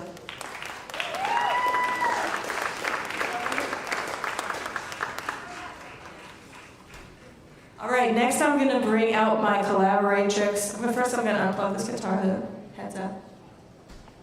Okay. I want to bring out another dear, dear friend of mine, Miss Phat Mandy, ladies and gentlemen. So another thing that happened on Rusted Root Tour is I woke up one day and I'm laying in my bunk on the tour bus, and I pull up my phone, and the first thing I do is check Facebook, and the first thing I see is a post by Mandy saying, "I'm so excited to announce that Liz Berlin of Rusted Root and I are recording a social justice disco album with the Pittsburgh Symphony," and on, right? And I was like, what is this, right? And then I realized the date was April 1st. So it was April Fool's, right? But then as the day went on, people were liking and commenting, and it became really apparent that actually people would be kind of mad if it didn't happen. So I called her up and I said, "So, do you have songs for this?" I did actually have so many songs that never made their way onto a Phat Mandy jazz album.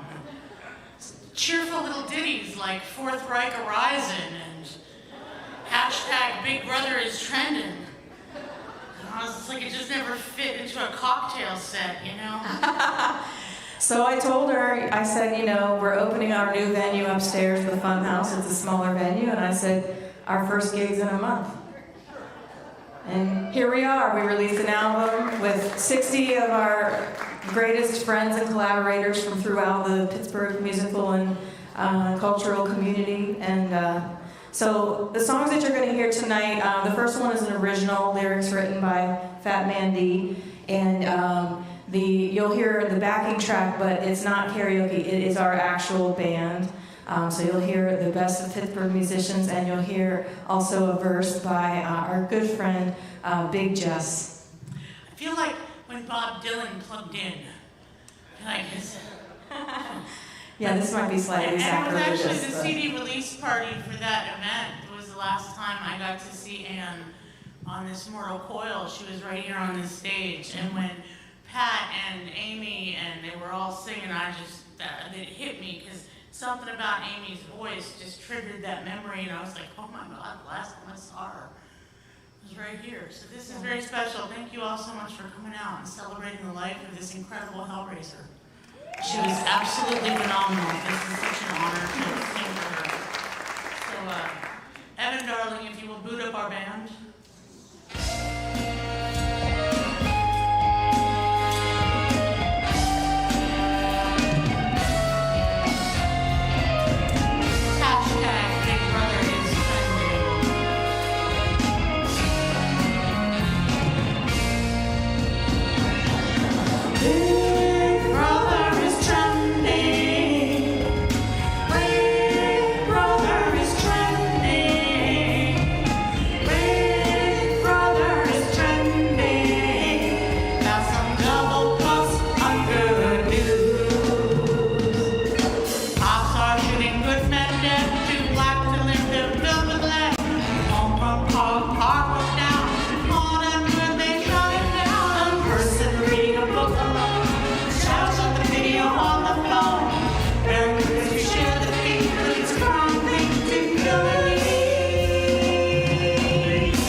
Another face like Mike Brown, rhymes with the man.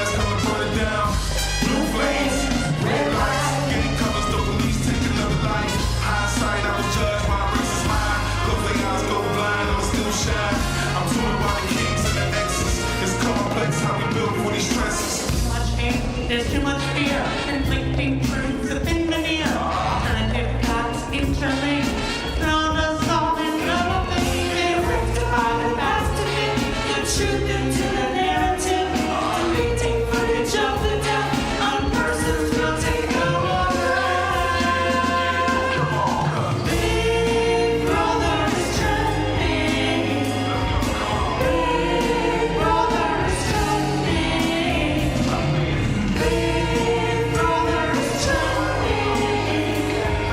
Tell us how good you. Big Brother is trending. Big Brother is trending. Big Brother is trending. Tell us how good you. That's not total plus.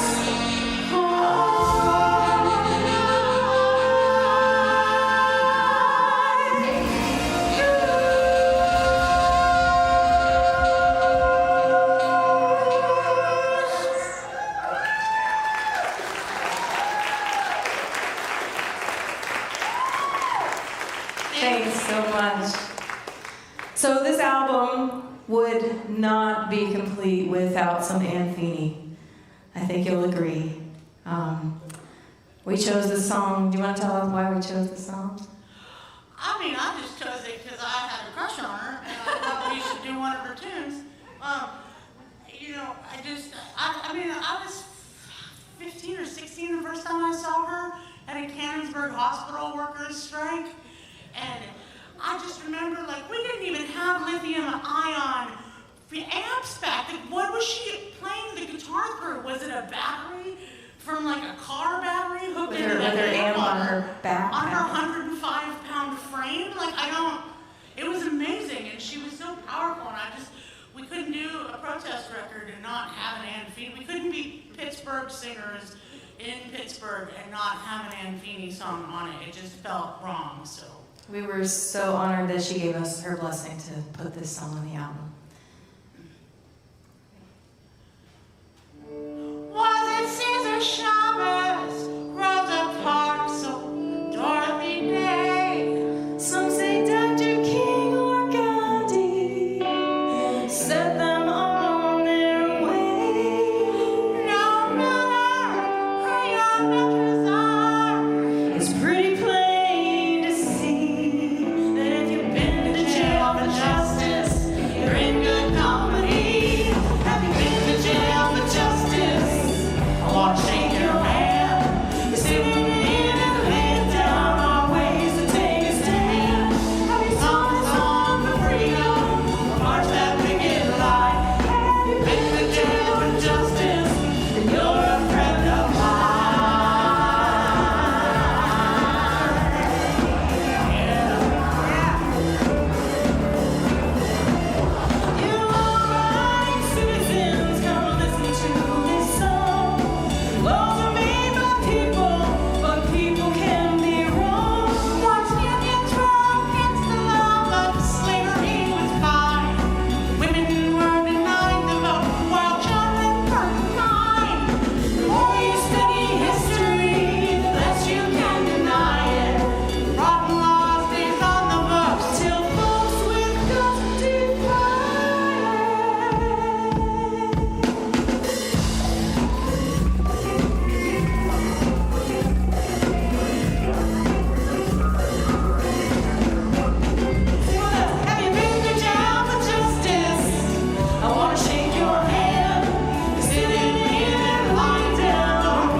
so much, Miss Fat Mandy, ladies and gentlemen. Liz Berlin, y'all. All right, and that's the next song on the album, but we're not going to sing it. But you can find Social Justice Disco on Spotify and all streaming platforms. Thank you so much.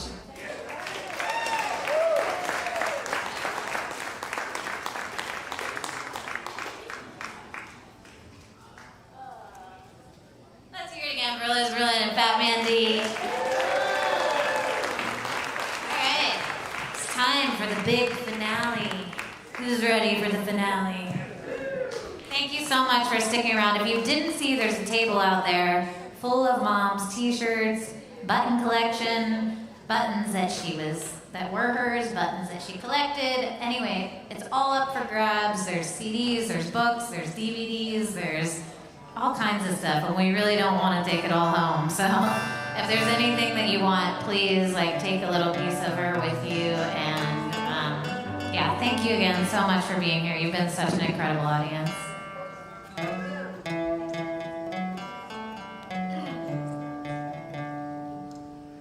All right. Welcome back to Pittsburgh Labor Choir. Welcome back, everybody else. I'm not going to list off everyone's name.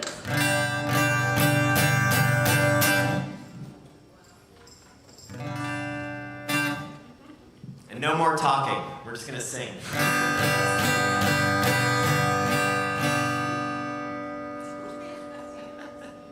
Everybody ready? There once was a union maid who never was afraid of the dudes with the gates and the company things and the deputy sheriffs who made the raids. She went to the union hall when a meeting it was called. And when them Legion boys came round, she always stood her ground. She'd say,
the other legendary Bev Grant. She's written so many labor songs and is a great friend of Ann's, and she's pretty badass.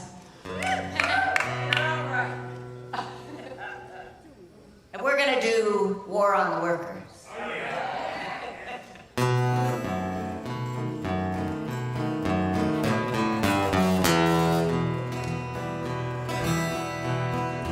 Listen up, we got a war zone here today, right in our heartland, and across the USA. Those multinational bastards don't use tanks and guns, it's true. They declare war on us, stand back, it's up to you. It's a war on workers. War on the workers. Yeah, war on workers. War on the workers. War on workers. And it's time to start calling the shots. Going to work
sitting down.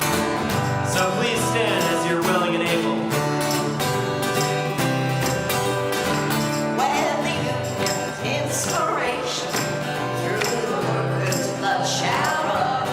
There can be no outbreak anywhere beneath the sun. Yet unfolds on earth is weaker than the feeble strength of one.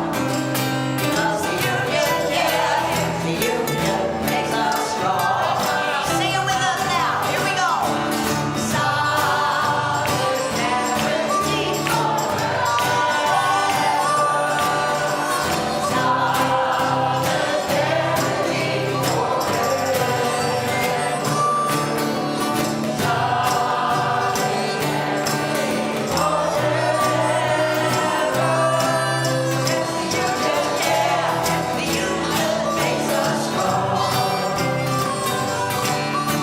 There ought we hold in common with that greedy parasite who would lash us in serfdom or would crush us with his might.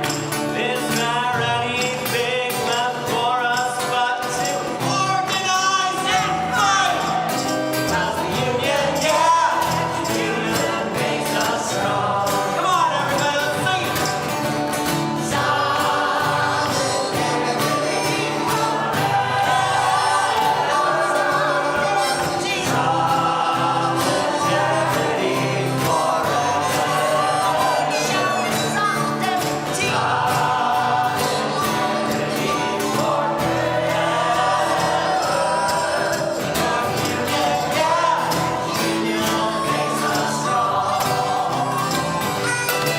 They've taken untold millions that they never toiled to earn. But without our brain it was slow, not a single wheel can turn. We can break their holy power, gain our freedom when we learn. And the union, yeah, the union makes us strong.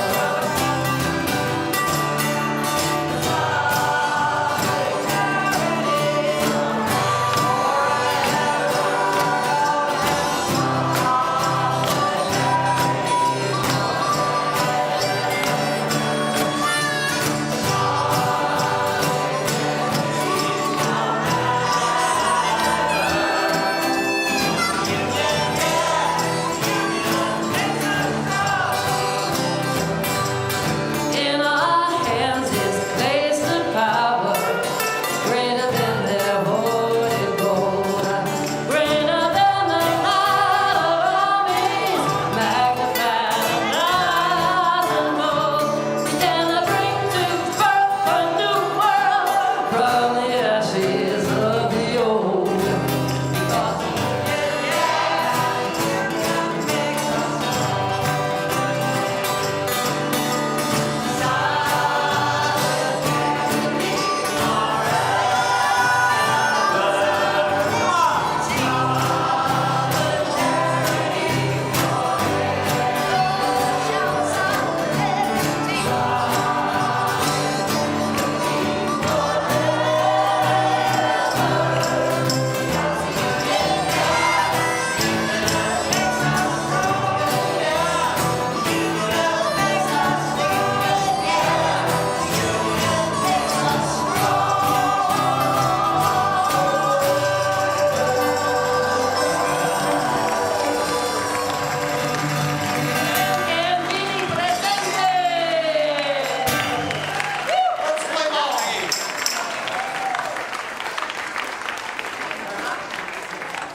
Thank you all so much for being here. It couldn't have been a more beautiful night. We love you.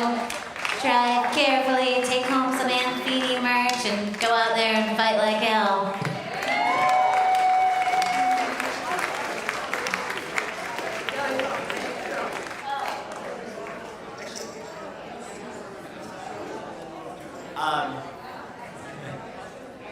So, many of you probably want to go home and go to bed. But if you want to stay here and tell your stories about Aunt Feeney, maybe sing a song, Liz Berlin, wonderful proprietor of this esteemed venue, has invited us to stick around in this room. Maybe we can move some of these chairs into a circle and hang a little bit.